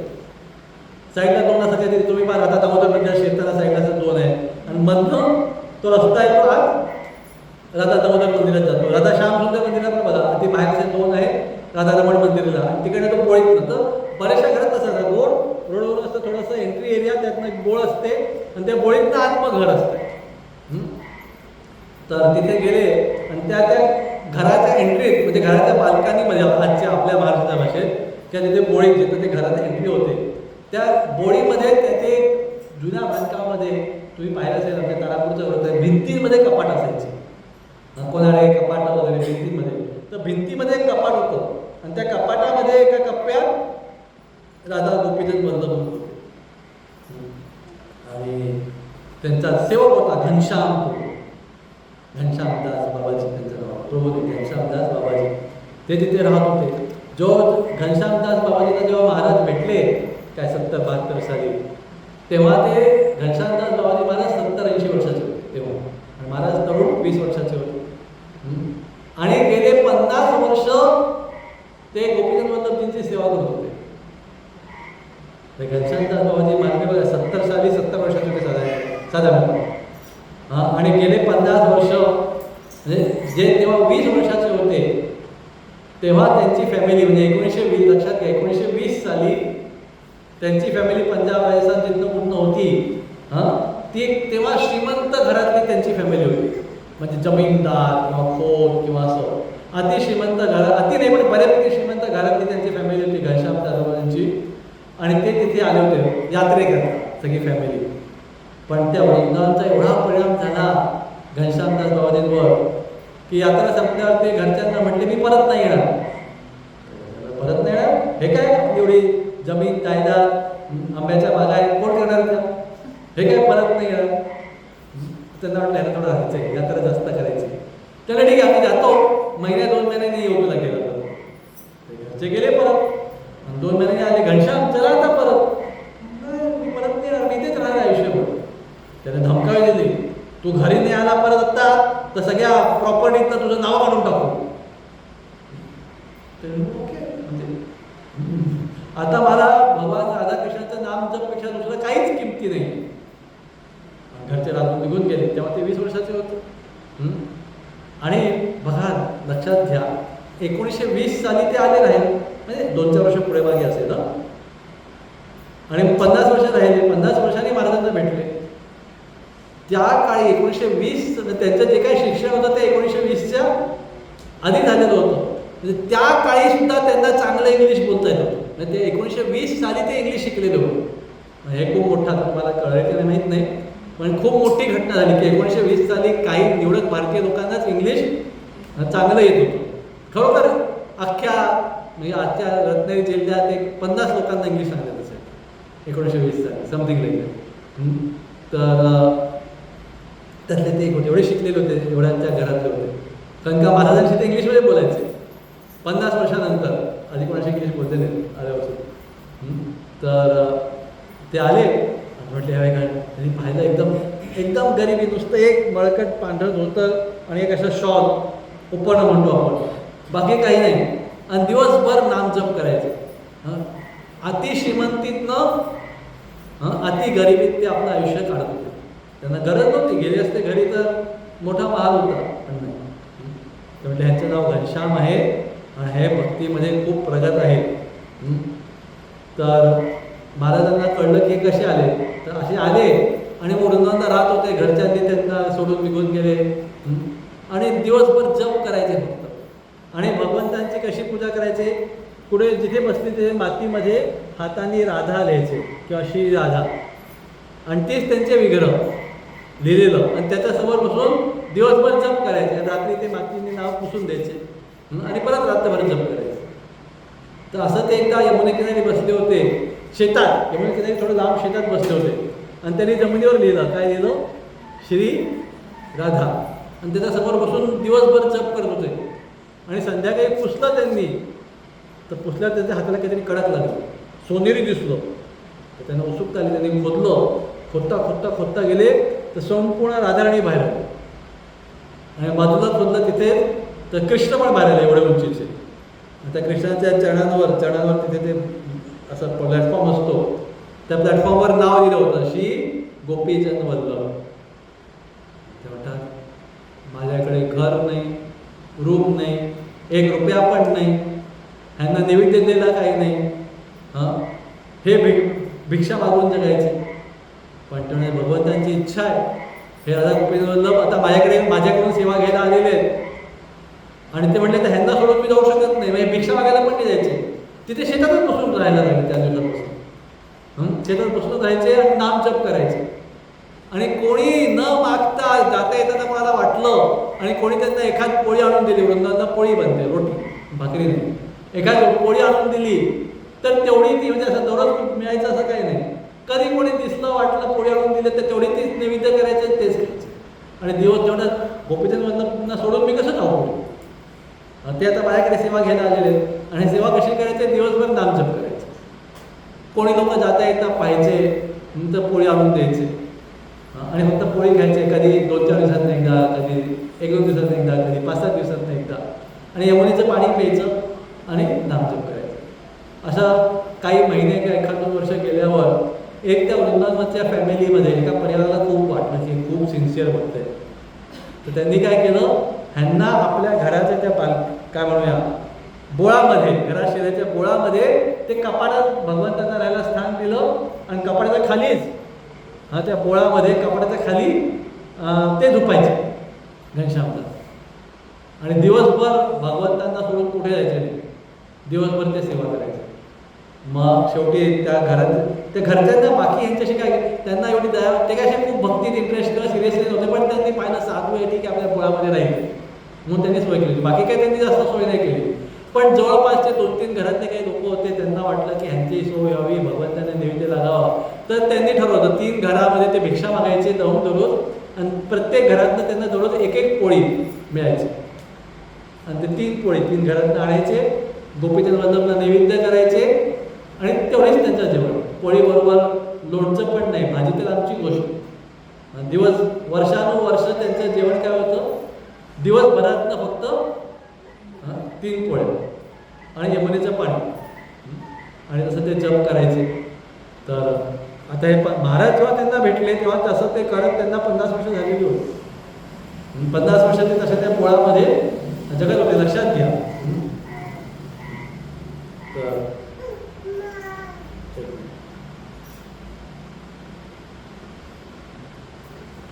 सॉरी आता थोडं मला पुढे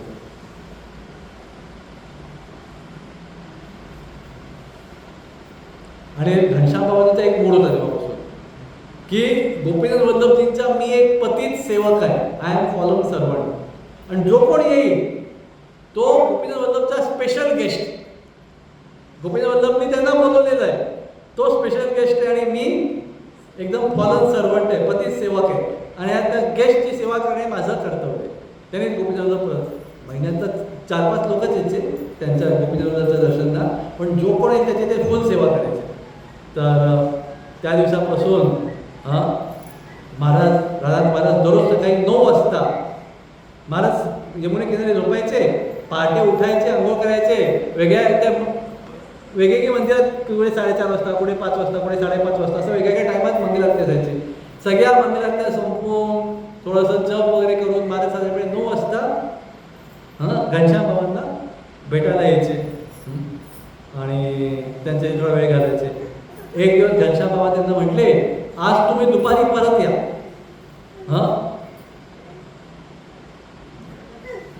तुम्ही दुपारी परत या, मी तुम्हाला थोडा प्रसाद देईन.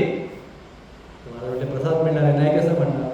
तर 9 वाजता दर्शन घेऊन गेले आणि दुपारी 12-1 वाजता परत आल्या त्यांना बसवलं घनश्याम बाबांनी आणि त्यांना प्रसाद म्हणून काय ठेवलं तर 3 पोळ्या.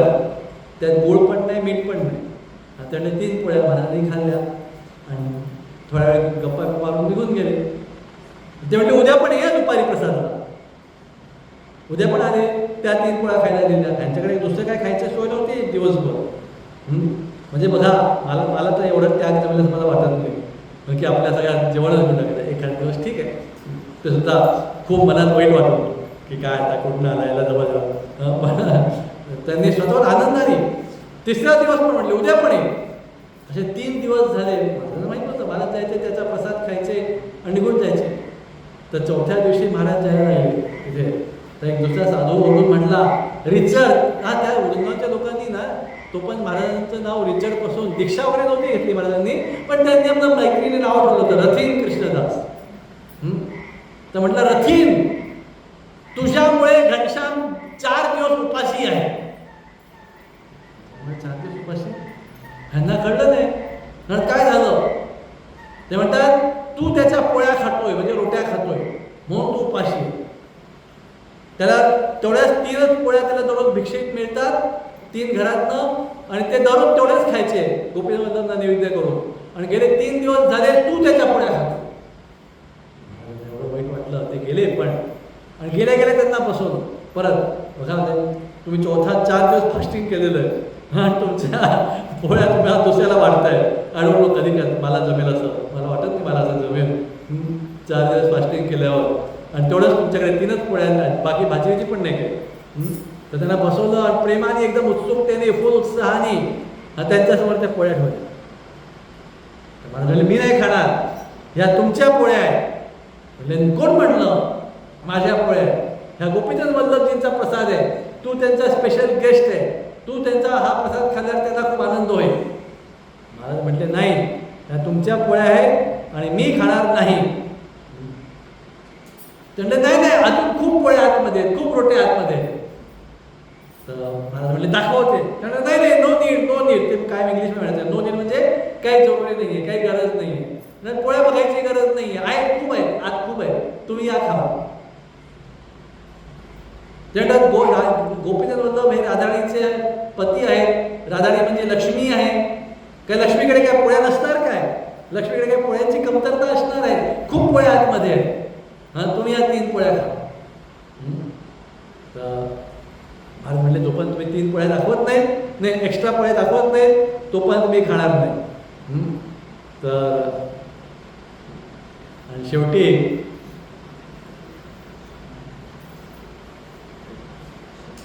ते रडून, शेवटी ते एवढे हे झाले, दुःखी झाले की रडून कारण माझी एवढी अयोग्यता आहे का की मी दिलेला प्रसाद तुम्ही घेत नाही आहात. डोळ्यातून अश्रू यायला लागले. महाराज म्हटले मी वृंदावनात फिरत असतो, मला भरपूर ठिकाणी फ्री प्रसाद कुठे चालू आहे ते माहिती असतं. म्हणजे हे जे काही साधू असतात ते चांगले साधू, हे जे काय म्हणजे मी वाईट साधू, पण जे लोक असे साधू फिरत असतात त्यांच्यात ती कुठे गेले की त्यांना सगळे साधू लोक पहिली बातमी काय सांगतात, इथे फ्रीमध्ये प्रसाद मिळतो, तिथे फ्रीमध्ये प्रसाद मिळतो, इथे बाजूला टाईम टेबल असते सगळं. ह्याचा आम्हाला कधी अनुभव मिळाला कधी नाही, तसा जास्त मी कधी फिरलो नाही. पण एक आजपासून 10-12 वर्षापूर्वी, 15 वर्षापूर्वी, मला आठवत नाही, कधी 15-20 वर्षापूर्वी मी आणि कोण रोहिणी प्रिया प्रभू त्या औरंगाबादला असतात हल्ली, आणि काय दिसतं त्याला होतं श्याम काय आता आठवत नाही मला, गोपाल नाही काय असंच नाव होतं, आठवत होतं पण नेमकी आता आठवत नाही आहे. हां, आम्ही तिघे असे हिमालयात गेलो, एकदम माझ्यासारखे गरीब नाही पण तसे बेसिक एस टीने प्रवास, जास्त पायी, स्वस्तातल्या हॉटेलमध्ये राहायचं, जिथे कोणी फ्री भंडार तर साधू, आणि पण आम्ही पण तेव्हा सॅफरन धोती करत होतो, तर कोणी साधू भेटले की पहिले काय साधू लोकांना पहिले ते इथे इतकं वाजता भंडार आहे, तिथे सगळी कुठे गेलो की त्या गावचं भंडारचं टायटल समजून जायचं, कुठे किती वाजता भंडार आहे. भंडारा म्हणजे साधू भोजन. हां, UP-मध्ये, नॉर्थमध्ये, हिमालयामध्ये वृंदावनमध्ये होत असतं. तर तिथे गेल्यावर ते कोणतेही कर्णाप्रयागला जा, देवप्रयागला जा, हरिद्वारला जा, कुठेही जावा, साधू लोकांना भेटले की कुठे कुठे भंडाराचं टाईम टेबल सगळं मिळून जातं, तिथे जायचं आणि फ्रीमध्ये जेवण घ्यायचं. मोस्टली सगळीकडे विदाउट खायला जेवण असायचं. तर महाराज म्हटले मला 12 ठिकाणं बाहेर आहेत जिथे जाऊन मी जेवू शकतो, तुमच्याकडे फक्त 3च पोळ्या आहेत, तुम्ही या घा. शेवटी ते एवढे रडायला लागले. महाराज म्हणजे आता माझ्याकडे 2च पोळ्या होते, मी 3 पोळ्या खाता न गेलो तर ह्यांचं हृदय एवढं कुठेल हां की तेही मला समजणार नाही, आणि मी खाल्ल्या तर हे आता 5व्या दिवशी उपाशी राहतील. हां, काय करू काय करेल ना, पण शेवटी काय मला त्यांचं हृदय तोडता आलं नाही. पण मी ठरवलं दुसऱ्या दिवशीपासून दुपारी 12 वाजता यायचं नाही. तर दुसऱ्या दिवशी म्हणजे 6व्या दिवशी मी 12 वाजता गेलो नाही, आणि मग कधी गेलो, 7व्या दिवशी सकाळी 9 वाजता गेलो. तर घनश्याम बाबांना माहिती होतं की आज 12 वाजता आले नाही दुपारी, उद्या सकाळी 9 वाजता येतील. तर त्यांनी त्या पोळ्या 6व्या दिवशीच्या पोळ्या 7व्या दिवशी सकाळी 9 वाजता ठेवल्या होत्या. आणि 9 वाजता सकाळी आल्या त्यांना वाढल्या. म्हणतात तुझ्याकरता गोपीचंद वल्लभने हा प्रसाद ठेवलेला आहे, त्यामुळे मी खाणार नाही, तुम्ही मला एक्स्ट्रा पोळ्या दाखवा, तुम्ही उपाशी आहात. आणि महाराज तेव्हा तिकडे निघून गेले, तसेच पोळ्या खातात, लगेच उठून, जास्त बोलून गप्पाच केले नाही, उठून निघून गेले. आणि अशा प्रकारे तर मला म्हणतात ही खरं काय म्हणूया निस्वार्थी सेवा भावना आहे. आपण कॉपी करू शकणार नाही, कॉपी केली तर भरून पण जाऊ, आपण घाबरू नका, तुम्ही प्रयत्न करू नका. आत्महत्या करायला काही तुम्हाला सुचवत नाही आहे 7 दिवस उपाशी राहायला पाण्यावर, पण तुम्ही पण तशीच निस्वार्थी सेवा करताय. आज गोळमध्ये म्हणून थोडा छान 15 दिवसापूर्वी तुम्ही सगळ्यांनी काय आपला मँगो फेस्टिवल केला होता, सगळ्यांचाच तुमच्या सेवेचा सहभाग आहे. आपल्याला जेवढी निस्वार्थी सेवा जमते तेवढीच आपण करावी. उगीच अशी पण हे हायेस्ट स्टँडर्ड आहे, पण आपला पण स्टँडर्ड आहे, आपण पण सेवा करतोय, आधी भक्तांना जेवायला देतोय, मग बोरलीला पण घेतोय. तर तुम्ही तुमच्या लेवलला मॅक्झिमम निस्वार्थी सेवा करतच आहात, नाही असं नाही, पण हे उच्च स्तराची निस्वार्थी सेवा आहे. आणि मी म्हटलं ऑलरेडी ते 70-80 वर्षाचे होते महाराज भेटले तेव्हा, ऑलरेडी म्हातारे झाले होते, एकदम बारीक हाडकुळे होते. तर एक दिवस महाराजांनी पाहिलं की ते यमुने किनाऱ्यात बकेटभर पाणी घेऊन येत होते. कशाला? गोपीचंद वल्लभजींची आंघोळ, अभिषेक करायला. दररोज ते म्हणून ते गोपीचंद वल्लभला सोडून कुठे जात नव्हते, फक्त दिवसातनं एकदा यमुने किनारी जायचे बकेटभर पाणी आणायला गोपीचंद वल्लभजींची आंघोळ करायची. पण ते एवढे म्हातारे झाले होते, एवढे कमजोर झाले होते की ती बकेट उचलायचे, 3 पावलं अक्षरशः चालायचे आणि बकेट खाली ठेवायचे, श्वास घ्यायचे, 2-4 मिनटं थांबायचे, 2-4 मिनटं नाही 2-4 श्वास थांबायचे, परत बकेट उचलायचे, 3 पावलं चालायचे, परत बकेट खाली ठेवायचे. हे बघ एकदा महाराज चालत होते, त्यांनी पाहिलं अरे बापरे एवढा त्रास घेऊन गोपीचंद वल्लभजींच्या आंघोळसाठी छोटं बकेटभर पाणी घेऊन जात आहे. तर महाराज घेतले, त्यांनी ती बकेट पकडली आणि ते म्हटले मी घेऊन जातो तुमच्यासाठी, हां मी तरुण आहे, I am young, you are old, तू म्हातारा झाला आहे, मी घेऊन जातो. पण त्यांनी ती बकेट हातातनं सोडून दिली नाही घनश्याम बाबांनी. म्हणजे नाही नाही नाही, you are young so you enjoy, हां तुम्ही मजा करा, फिरा वृंदावन, मला ही बकेट घेऊ द्या. ते म्हटले मी 2 मिनिटात घेऊन जाईल, तुम्हाला अर्धा तास लागणार आहे तेवढंच नंतर बकेट न्यायला. ते म्हटले चालेल, पण त्यांनी खूप महाराजांनी प्रयत्न केला, पण त्यांनी त्यांच्या हातातनं बकेट सोडलीच नाही. शेवटी ते रडायला लागले, खूप रडकून दिलं आले. म्हटले माझी एवढीच सेवा आहे, मी गोपीचंदासाठी करतोय, ती सेवा सुद्धा माझ्या हातून काढून घेऊ नको. तर महाराज म्हटले मला परत तोच प्रश्न आला, ह्यांचं हृदय दुखू मी बकेट घेऊन, हां का ह्यांच्या शरीराला वारकरी कवी त्यांचं एवढे ते कळकळीने खरोखर मनापासून बोलायचे की मी परत काय त्यांचं हृदय दुखू शकलो नाही. पण त्याच्या नंतरपासून कधीच मी त्यांची पकड घ्यायचा प्रयत्न पण नाही केला. आणि एक दिवस म्हटलं मी तिथे गेलो, तर काहीतरी जन्माष्टमी, गौरपौर्णिमा, राधाष्टमी का काहीतरी तिथी होती.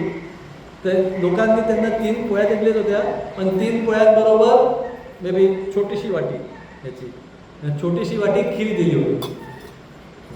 आणि नेमकीच त्या दिवशी तिथे राहत महाराज पोचले. रतीन कृष्णदास त्यांचं नाव औरंगाबादमध्ये. आणि ते आलेला तेवढे खुश झाले, या या आज तुमच्याकडे स्पेशल प्रसाद आहे. त्यांना त्या 3 पोळ्या दिल्या आणि ते खीर ऑफर करायची. ते आपण तसं नाही केलं पाहिजे ऑफर, पण घनश्याम बाबाजींची स्पेशल पद्धत होती. ते खिरीत चमचा घालायचे, आधी गोपीचंद वल्लभजींच्या तोंडात द्यायचे, काहीतरी मंत्र बोलायचे, मग तोच चमचा राधारीच्या तोंडात द्यायचे. आणि महाराज बाजूला बसले होते आणि महाराज म्हटले, ते महाराज म्हणाले तो तोंड उघड आणि हे डोकं मागे काढ आणि तो चमचा मग माझ्या तोंडात खीर घालायचे. परत चमचा घ्यायचे, कृष्णांना ऑफर करायचे तोंडाशी नेऊन, ओठांशी नेऊन, तोच चमचा राधारीच्या ओठांशी नेऊन राधारीला ऑफर करायचे.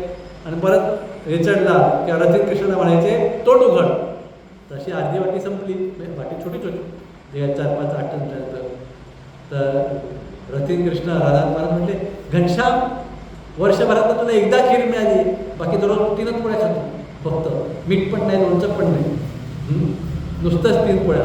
आज तुला खीर मिळाली आहे वर्षभरातनं, थोडी खीर तुझ्याकरता पण ठेव.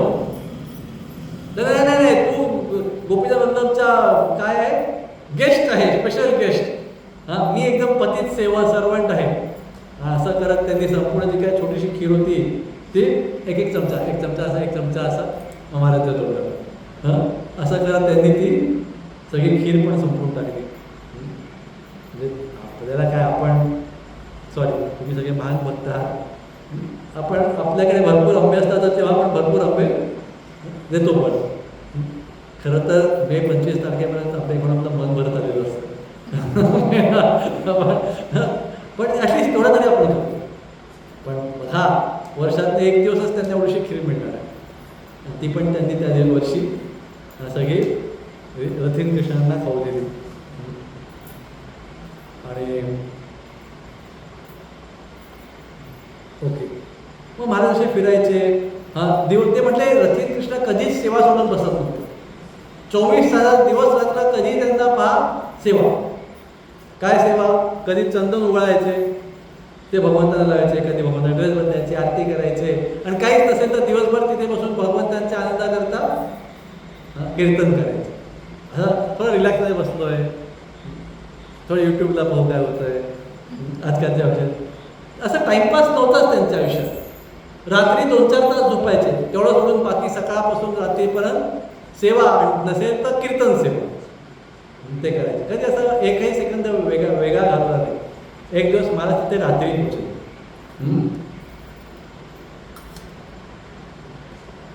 आणि डिसेंबर जानेवारीच्या रात्री पोहोचले, थंडीच्या रात्री.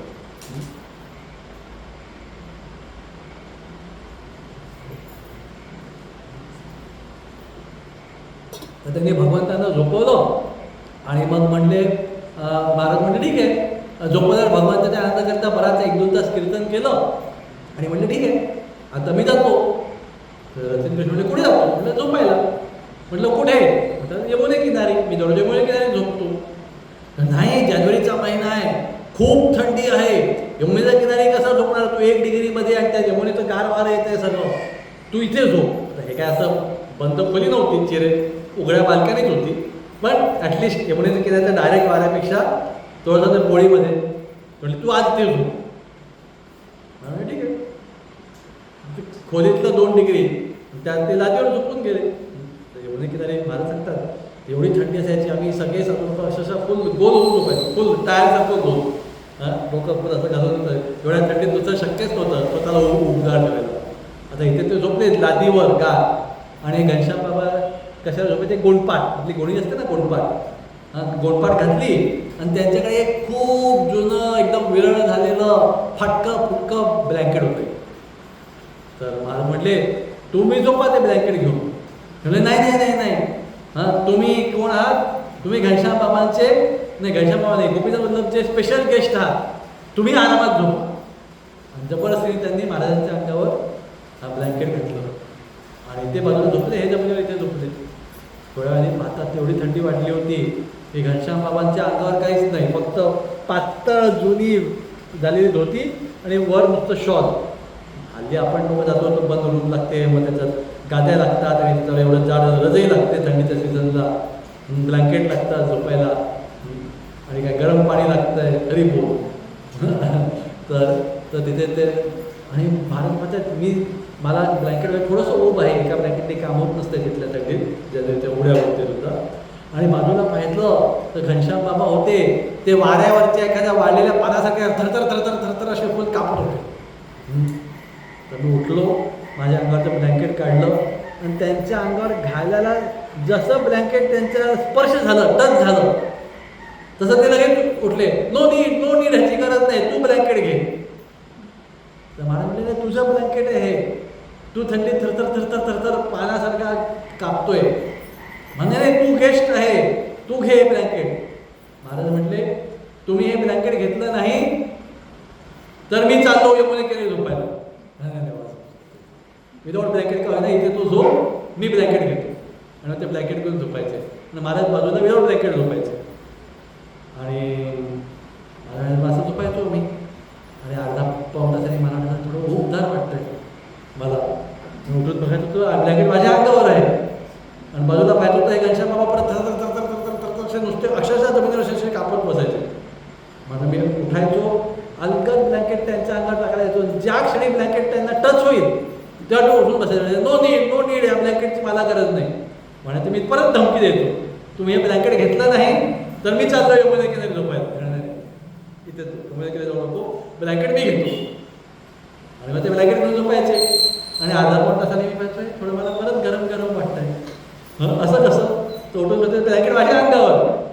म्हणजे ते जेव्हा ह्यांच्या अंगावर घालायचं तेव्हा महाराजांना कळत नव्हतं कधी घातलं ते, थोडं गरम झाल्यावरच कळायचं. आणि हे जेव्हा घालायचं तेव्हा पहिला सेकंद झाला, म्हणजे रात्रभराचा 5-7 वेळा झाला. पण त्याच्यानंतर थंडीच्या रात्री मी कधीच त्यांच्याकडे गेलो नाही. सध्या गेल्या ते मला असं झोपवतील म्हणून.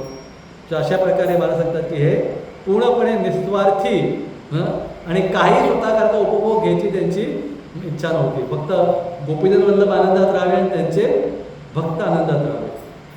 पण हळूहळू ते आता वयस्कर होत होते. आणि जेव्हा लहान वेगळं असतात ना, तर काही काही ठिकाणी अशी पद्धत असते, भगवान आपण बरेचदा मनात झोपवतो. आणि काही काही ठिकाणी असे असतं आहे की त्यांचे खरोखर पलंग असतात छोटेसे आणि भगवंतांना ॲक्च्युली पलंगावर झोपवतात. ते घनश्याम बाबा तसे त्या गोपीनाथ वल्लभला एक पलंग होते आणि त्यांना झोपवायचे. पण आता ते एवढे म्हातारे झाले होते की त्यांना ते विगर उचलून असे आणून पलंगावर त्यांच्या हातून झोपवता येत नव्हतं. तर ते मनात उभ्या उभ्या झोपायचे. पण कधी नॉन थंडीच्या दिवशी महाराज रात्री गेले त्यांच्याकडे, थंडीत तर मी त्यांच्याकडे जाणार नाही रात्री, पण थंडी नसताना कधी गेले तर गोपीनाथ ते विनंती करायचे, तुम्ही आज आलाय, तुम्ही गोपीनाथ वल्लभला उचलून झोपवाल का पलंगावर. आणि नुसतं महाराजांनी त्यांना पलंगावर ठेवल्यावर त्यांना एवढा आनंद यायचा की आज गोपीनाथ वल्लभला चांगली विश्रांती मिळेल. नुसतं पाहूनच ते घसा रडायला लागायचे की आज गोपीनाथ वल्लभ पलंगावर त्यांना झोपायला मिळतंय म्हणून. जेव्हा कधी महाराज जायचे तेव्हा झोपायचे. आता पुढचा एक अजून मुद्दा आहे का. एक दिवस ते सकाळी आले आणि घनश्याम बाबांना सांगितलं की आता आज मी बरसाला जात आहे. तुम्ही सगळे तुमचे की बरेचसे लोक वृंदावनला गेलेले आहेत, बरसाना, वृंदावन, नंदगाव माहिती आहे. तर ते घनश्याम बाबांना काय म्हटले, महाराज आज मी बरसाला जात आहे. तर हे ऐकून ते घनश्याम बाबा रडायलाच लागले. ते एवढे सेवामध्ये तत्पर होते, 50 वर्ष सेवा करतायत गोपीनाथ वल्लभची. त्याच्या आधी 2-4 वर्ष राहिले होते वृंदावनला विग्रह मिळेल. पण तेवढ्या वर्षात ते एकदाही विग्रहांची सेवा सोडून, म्हणजे तिथे वृंदावनला 50 वर्ष राहतात पण एकदा पण ते बरसाला गेले नाहीत, एकदा पण नंदगावाला गेले नाहीत, एकदा पण गोवर्धनला पण नाही गेले. तर महाराज ते रडायला लागले. ते म्हटले तुम्ही जावा आणि शेजींना सांगा, मला माहिती आहे शेजी मंदिर आहे ते, शेजींना सांगा की मी त्यांचा भक्त इथे त्यांचं दर्शन घ्यायची खूप इच्छा करतोय, खूप उत्सुक आहे, पण मला ही सेवा सोडून जाता येत नाही. आणि महाराज म्हणले मी नंदगावला जाणार आहे, तर नंदगावला सांगा. ते म्हणले मग मी गोवर्धन परिक्रमा पण करणार आहे. तर ते अजून रडायला लागले. गिरिराजला सांगा की मला पण दर्शन घ्यायची खूप इच्छा आहे, पण मी इथे सेवा करतोय त्यामुळे मला त्यांना दर्शन घ्यायला जाता येत नाही. तर इथे सांगतात महाराज की आपण जाऊन बघतो, आपण म्हणतो मी काय, आपण काय म्हणतो आपल्या बाहेर, मी वृंदावन करून आलो, मी मथुरा करून आलो ना, आपण नुसतं जाऊन येतो, पण आपण खरं वृंदावन परसानाला पाहत नाही.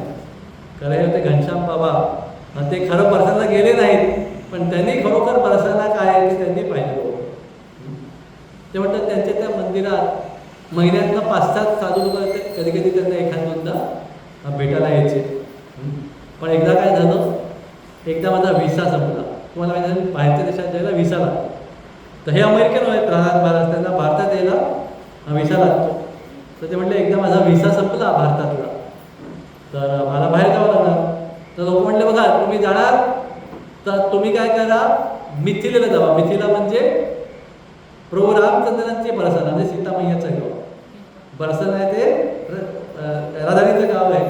तर तुम्ही मिथिलेला जावा, म्हणा हे रामलीलेमधलं बरसाना आहे. तर महाराज व्हिसा संपल्या भारतातनं नेपाळला गेले. 15 दिवस राहिले आणि परत आले. पण आजकाल लोक हे सगळे टेक्निक करतात, तिकडे जातात तिकडे जातात, परत भारतात येतात. आता सरकारी नियम कडक करते जे काय असेल. पण ते आले, पण त्यांना काय होतं की तुम्ही भारतात परत आले ठीक आहे, पण तुमचा व्हिसा संपला, तुम्हाला आता भारतात 15 दिवसच राहावं लागेल आणि मग परत अमेरिकेत जावं लागेल. तर 15 दिवसापैकी 2-4 दिवस इकडे इकडे फिरले, अयोध्या वगैरे, आणि 10 दिवस शेवटचे वृंदावनला राहायला आले. तर तेव्हा ते भक्त लोक आणि घनश्याम बाबा वगैरे वृंदावनचे साधू लोक म्हटले, तर तुम्हाला भारत सोडायचंच असेल, अमेरिकेत जावंच लागणार असेल, तर तुम्ही अमेरिकेत जाऊन न्यू वृंदावनला राहा. ह्या वृंदावनच्या साधू लोकांना न्यू वृंदावनबद्दल माहिती झालेली होती, पण राधात महाराजांना माहीत नव्हतं न्यू वृंदावन हे काय आहे. तेवढ्यात आपले वृंदावनचे एक साधू आहेत भक्तिवेदांत स्वामी प्रभुपाद, त्यांनी आम्हाला भेटून सांगितलेलं आहे की त्यांनी अमेरिकेत न्यू वृंदावन बनवलेलं आहे प्रभुपादांनी, आणि ते न्यू वृंदावन आहे हे भारतातल्या वृंदावनपेक्षा काही वेगळं नाही आहे. तर तुम्हाला हे वृंदावन सोडायचं असेल आणि अमेरिकेत जायचं असेल तर तुम्ही अमेरिकेत काय करा, न्यू वृंदावनला जाऊ. तर महाराज अमेरिकेत गेले, आधी 2-4 दिवस घरी गेले. मग ते एवढ्या वर्षांनी घरच्यांनी त्यांना पहिल्यांदा पाहिलं आणि महाराज म्हणले मी साधू आहे, मी घरी राहणार नाही. मग कुठे त्याच्या घरात बाल्कनीत करायचं त्यांच्या स्वतःच्याच घरी. आणि पहाटे 4 वाजता उठून घरात बाल्कनीतच बघा असं मनात की इथे भगवंत आहेत आणि आरती चालू करायचे. आई वडील काय बाबा 4 वाजता उठून बाल्कनीत काय टुकटुक चालू केलं आहे. शेजारचे पदार्थ काय म्हणतील अमेरिकेतले. 2-3 दिवस राहिले आणि मग न्यू वृंदावनला गेले. तिथे गेल्यावर त्यांना तिथे गायींची सेवा मिळाली. त्यांनी ठरवलं होतं की मी 6 महिने न्यू वृंदावनला राहीन, कारण त्या परत भारतात त्याचा व्हिसा एकदा झाल्यावर 6 महिन्यात मिळत नाही, 6 महिन्यानंतरच मिळणार भारतात. मी 6 महिने न्यू वृंदावनला राहीन, परत व्हिसा घेईन आणि परत अनेक वर्ष भारतात वृंदावनला जाऊन राहीन असं ठरवून. आधी ते वृंदावनला आले होते, चुकून पोचले बरोबर. मग ठरवलं की 3 दिवस वृंदावनला राहीन आणि मग निघून जाईल. 3 दिवसाचे झाले, भगवंतांनी केला कॉलेरा देऊन कायमचं राहील. आणि कायमचं राहिल्यावर मग व्हिसा संपला. व्हिसा संपल्यावर ठरवलं की मी वृंदावनला 6 महिने राहील आणि मग वृंदावनला निघून जाईल. पण 6 महिने वृंदावनला राहिले, दररोजचे भागवतम क्लास ऐकले. प्रभुपाद आले होते तेव्हा 1-2दा वृंदावनला प्रभुपादांचे क्लास ऐकले आणि त्यांना कळलं की असं आपल्या मनानुसार कुठेही फिरणं, बरे वृंदावनला फिरत असतात हे एका प्रकारे इंद्रिय भोग आहे. खरं आहे की आपल्या गुरूंच्या आदेशाकरता, आज्ञाकरता, सेवेकरता त्याग करणे. आणि मग त्यांना कळलं की वृंदावनला असलं माझ्या इच्छेनुसार असं वृंदावनला जाणे हे बरोबर नाही. प्रभुपाद माझे गुरु आहेत आणि त्यांच्या सेवेकरता मी वृंदावनला राहायला पाहिजे. मग त्यांनी वृंदावनला राहायचं ठरवलं. पण तेव्हा अमेरिकेतली जास्त भक्त वृंदावनला भारतात आलेले नव्हते. संपूर्ण न्यू वृंदावनमध्ये अनेक भक्त राहत होते, पण न्यू वृंदावनमध्ये जे मेन भक्त होते कीर्तनानंद स्वामी ते एकटेच भारतात आले होते वृंदावनला वगैरे. बाकी तिथले भक्त अमेरिकेत राहत होते, वृंदावनमध्ये ऐकायचे, कृष्ण पुस्तक वाचायचे. आणि दुसरे त्या अख्ख्या वृंदावनमध्ये ते दुसरे एक व्यक्ती होते जे वृंदावनला आलेले होते. कोण? राधात महाराज. तर हे जाऊन त्या सगळ्या भक्तांना सांगायचे वृंदावन असं आहे, गोवर्धन तसं आहे, यमुना असं आहे. मग सगळे भक्त म्हणायचे आम्हाला वृंदावनला जायचं, आम्हाला वृंदावनला जायचं आहे. तर ते कीर्तन म्हणायचे तुम्ही सगळ्या भक्तांना बिघडवत आहे, तुम्ही सगळ्या भक्तांना मायामध्ये टाकताय. ते सगळे शांततेने ते सेवा करतायत आणि तुम्ही त्यांच्याशी वृंदावनबद्दल सांगता आणि सगळे म्हणतात आम्हाला वृंदावनला जायचं, आम्हाला वृंदावनला जायचं. एवढ्या आम्ही कसं पडणार वृंदावन. तर त्यांनी म्हणलं आता न्यू वृंदावनमध्ये एक पॉलिसी आहे. न्यू वृंदावनमध्ये ती पॉलिसी अशी आहे की कोणी वृंदावनबद्दल बोलायचं नाही. आणि तशीच होते. महाराज म्हटले ती पॉलिसी होती, तो नियम होता, पण तो फॉलो करणं खूप कठीण गेलं. असं कधी कधी तोडलं पण. आणि कधी महाराज बोलले वृंदावनबद्दल की लगेच सगळे बघता यायचे, आम्हाला वृंदावनला जायचं आहे की तू कशाला सगळ्यांना सांगतो वृंदावन शांत बस वगैरे. असे काही वर्ष झाले.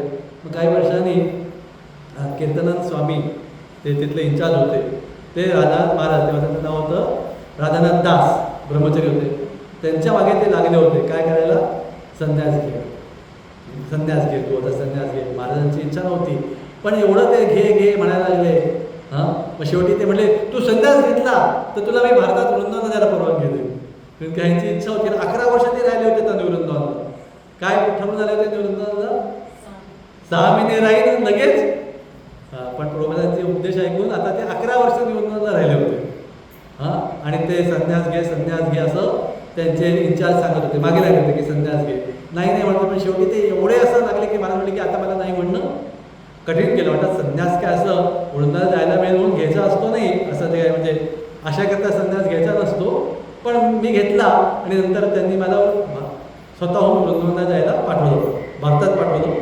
तर आधी मायापूरला गेलो, गौरपौर्णिमा फेस्टिवल अटेंड केला, नंतर एप्रिलमध्ये वृंदावनाला गेलो. अर्थात तेव्हा महाराज इस्कॉनचे त्रिदंडी संन्यासी होते, संन्यास दंडा शेवण. जेव्हा ते वृंदावनाला आधी राहायचे रथिन कृष्ण म्हणून, तर फक्त पांढरी लुंगी घालायचे, धोती पण नाही, नुसती लुंगी टाईप कापड पांढरं, वर काही नाही. आणि केस जटासारखे वाढलेले वगैरे, दाढी वगैरे वाढलेली. आता मात्र शेवण, हेड, तिलक, भगवा, धोती नाही, ते संन्यासांची काय धोती असते तशी, आणि वर शॉल, हातात दंडा, वर ते संन्यासांचं असं ते वेगळ्या वेगळ्या कापड घालतात तसं. अशा ह्याच्या 11 वर्षानंतर तेव्हा घनश्याम बाबा अजून म्हातारे झाले, लक्षात घ्या. ऑलरेडी 70-80चे होते, आता 80-90चे झाले होते. संध्याकाळच्या शयन आरतीनंतर महाराज गेले 9 वाजता भेटायला, पहिल्यांदा 11 वर्षानंतर. आणि त्याच गल्लीत गेले तर तिथे त्या कपाडाच्या बाहेर, घराच्या बाहेर अशा पायऱ्यांवर रात्रीचे 9 वाजता जप करत ते बसले होते घनश्याम बाबा, खूप म्हातारे झाले होते. आणि महाराज गेले, ते पाहतच राहिले. 11 वर्षानंतर भेटतायत वेगळ्या वेशभूषेमध्ये. महाराज गेले, त्यांनी दंडवत केला, त्यांच्या मांडीवर डोकं ठेवलं आणि मग त्यांनी ओळखलं रथीन रथीन. आणि नुसतं म्हणजे 5-10-15 मिनिटं नुसते ते डोळ्यात करत होते, रथीन रथीन करत. आणि एखाद्या वडिलांसारखं माझं डोकं त्यांनी मांडीवर ठेवून घेतलं आणि रथ मग एवढे खुश झाले. जे काय त्यांच्या राधाराणीकडे कृष्णाकडे जास्त काही ज्वेलरी बिलरी नव्हती, पण सगळी ज्वेलरी काढून देत होते. हे घनश्याम बाबा काय तुला देत आहेत करत. आणि मी माझ्या काही इस्कॉनच्या दुसऱ्या भक्तांनाही नेलं होतं, त्यांनाही बरंच काय काय दिलं. तर अशा प्रकारे 11 वर्षानंतर ते काही 2-4 दिवस भेटले आणि त्यांना सेवेकरता परत निवृंदावनला येणं भाग होतं. परत निवृंदावनला आले, मग त्यांना दुसऱ्या सेवा मिळाला. परत ते 8 वर्ष काही 8 का 6 वर्ष त्यांना वृंदावनला जायला मिळालं नाही. परत जेव्हा कधी 6-8 वर्षांनी महाराज वृंदावनला गेले, तेव्हा परत त्या गल्लीत गेले. गल्लीत गेले तर माझं कपाट बंद, आणि तिथे घनश्याम बाबा कोण नाही. त्याने घरात त्यांना चौकशी केली की हे घनश्याम बाबा होते. तर तो आला, त्याच्याही डोळ्यात पाणी आलं, पण त्याने एक स्मित हास्य करून ते म्हटले गोलो. ते कुठे गोलोकला निघून गेले. म्हणले गोपीचंद वल्लभ. तर त्यांच्या घरच्यांना काय एवढं, त्यांनी दिलं होतं राहायला, पण त्यांना काय एवढं घेणं देणं नव्हतं. त्यानंतर आम्हाला माहीत नाही कुठे. मग त्यांनी बरंच शोधाशोध केली, कुठे गेले गोपीचंद वल्लभ, कुठे गेले गोपीचंद वल्लभ. मग बरेच दिवस काय सापडत नव्हते. अजून 8-10 वर्ष जेव्हा कधी महाराज वृंदावनला जायचे, नंतर ते आता प्रचारक झाले, भारतात प्रचाराला आले, मग जायला लागले, पण शोधतायत कुठे आहेत गोपीचंद वल्लभ. शेवटी त्यांना एकदा असीम कृष्ण प्रभू, जेव्हा ते जुने भक्त होते, ते पण कधी कधी जायचे घनश्याम बाबाला भेटायला, ते भेटले. त्यांनी विचारलं की गोपीचंद वल्लभ कुठे आहेत, घनश्याम बाबा कसे त्यांनी देह सोडला. आणि ते खूप म्हातारे झाले होते, तशीच ती सेवा करत होते तिथे. त्यांना माहिती आहे की आता माझ्यानंतर गोपीचंद वल्लभची सेवा करणारं कोण नाही. तेवढं ते फक्त ते गोपीचंद वल्लभ करता जगत होते, एवढे ते म्हातारे झालेले होते. पण एक दिवस काय झालं, ते वृंदावनला कोणत्या तरी एका ट्रस्टने मंदिर बनवलं आणि त्या मंदिरामध्ये ठेवायला त्यांच्याकडे विग्रह नव्हते. तर त्यांना कोणतरी सांगितलं असे एक बाबाजी आहेत, अत्यंत म्हातारे झाले, पण फार सुंदर विग्रह आहे.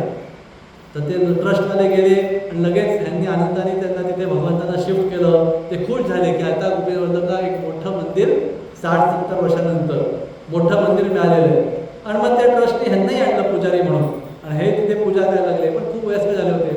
मग ट्रस्टने त्यांना एक असिस्टंट म्हणून एक तरुण पुजारी नेमला. आणि जसं त्यांनी पाहिलं की आता गोपी जवळदत्तजींची सेवा छान प्रकारे होईल, त्यांना एवढं मोठं मंदिर मिळालं आहे, एक तरुण पुजारी आहे, लगेच ते म्हटले 10-15 दिवसात त्यांनी आपलं शरीर सोडून दिलं.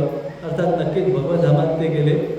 तर परमपूज्य महाराज सांगतात की प्रभुपादांनी सांगितलेलं आहे की आपण कसं सर्वस्व त्याग करून भगवंतांची सेवा केली पाहिजे. आणि म्हणतात हे घनश्याम बाबांचा त्याग आहे, पण तेवढाच मोठा त्याग प्रभुपादांचा पण आहे. प्रभुपाद राहत होते वृंदावनमध्ये, आनंदाने जप करत राहत होते, राहू शकले असते, एवढे साधू लोक राहायचे. त्यांचं वय 70 वर्ष झालं होतं, 69.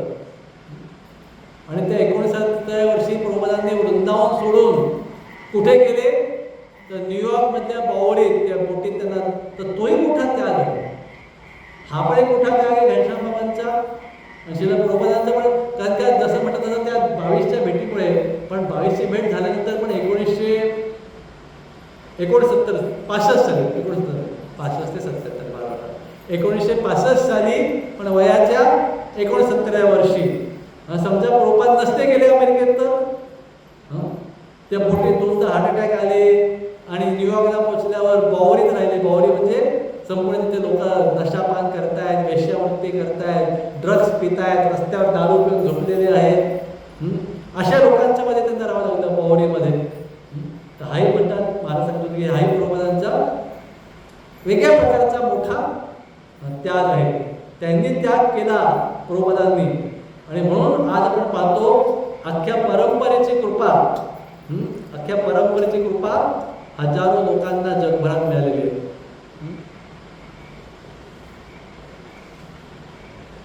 1922 साली प्रभुपाद भेटलेच गुरूंना, पण प्रभुपादांनी 1900 राहू शकले असते वृंदावनला. 70व्या वर्षी सगळे लोक 70व्या वर्षी साधू लोक वृंदावनला जप करतात एखादी खोली मिळून.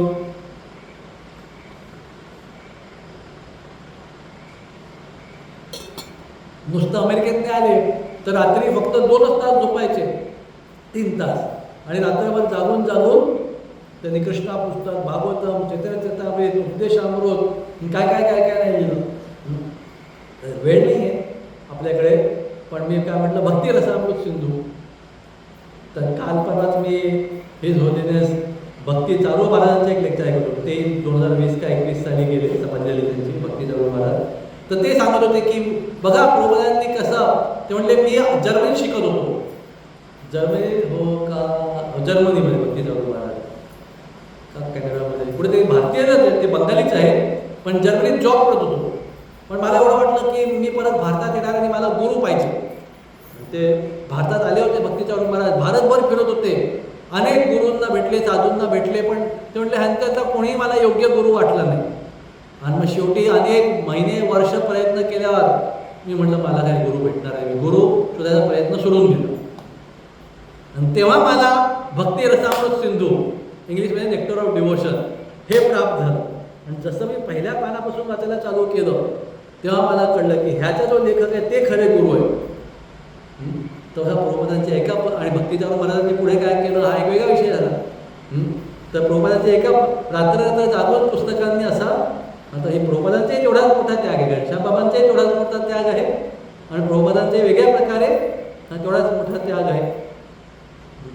तर हे आहे की कोणत्याही हेतूशिवाय की मला काहीतरी लाभ पाहिजे, हेतूशिवाय आणि अहंकाराशिवाय केलेली ही भक्ती ही खरं गुरु साधूंना आणि भगवंतांना प्रिय असते. आपापल्या परीने आपण वेगवेगळ्या प्रकारे त्याग करूया.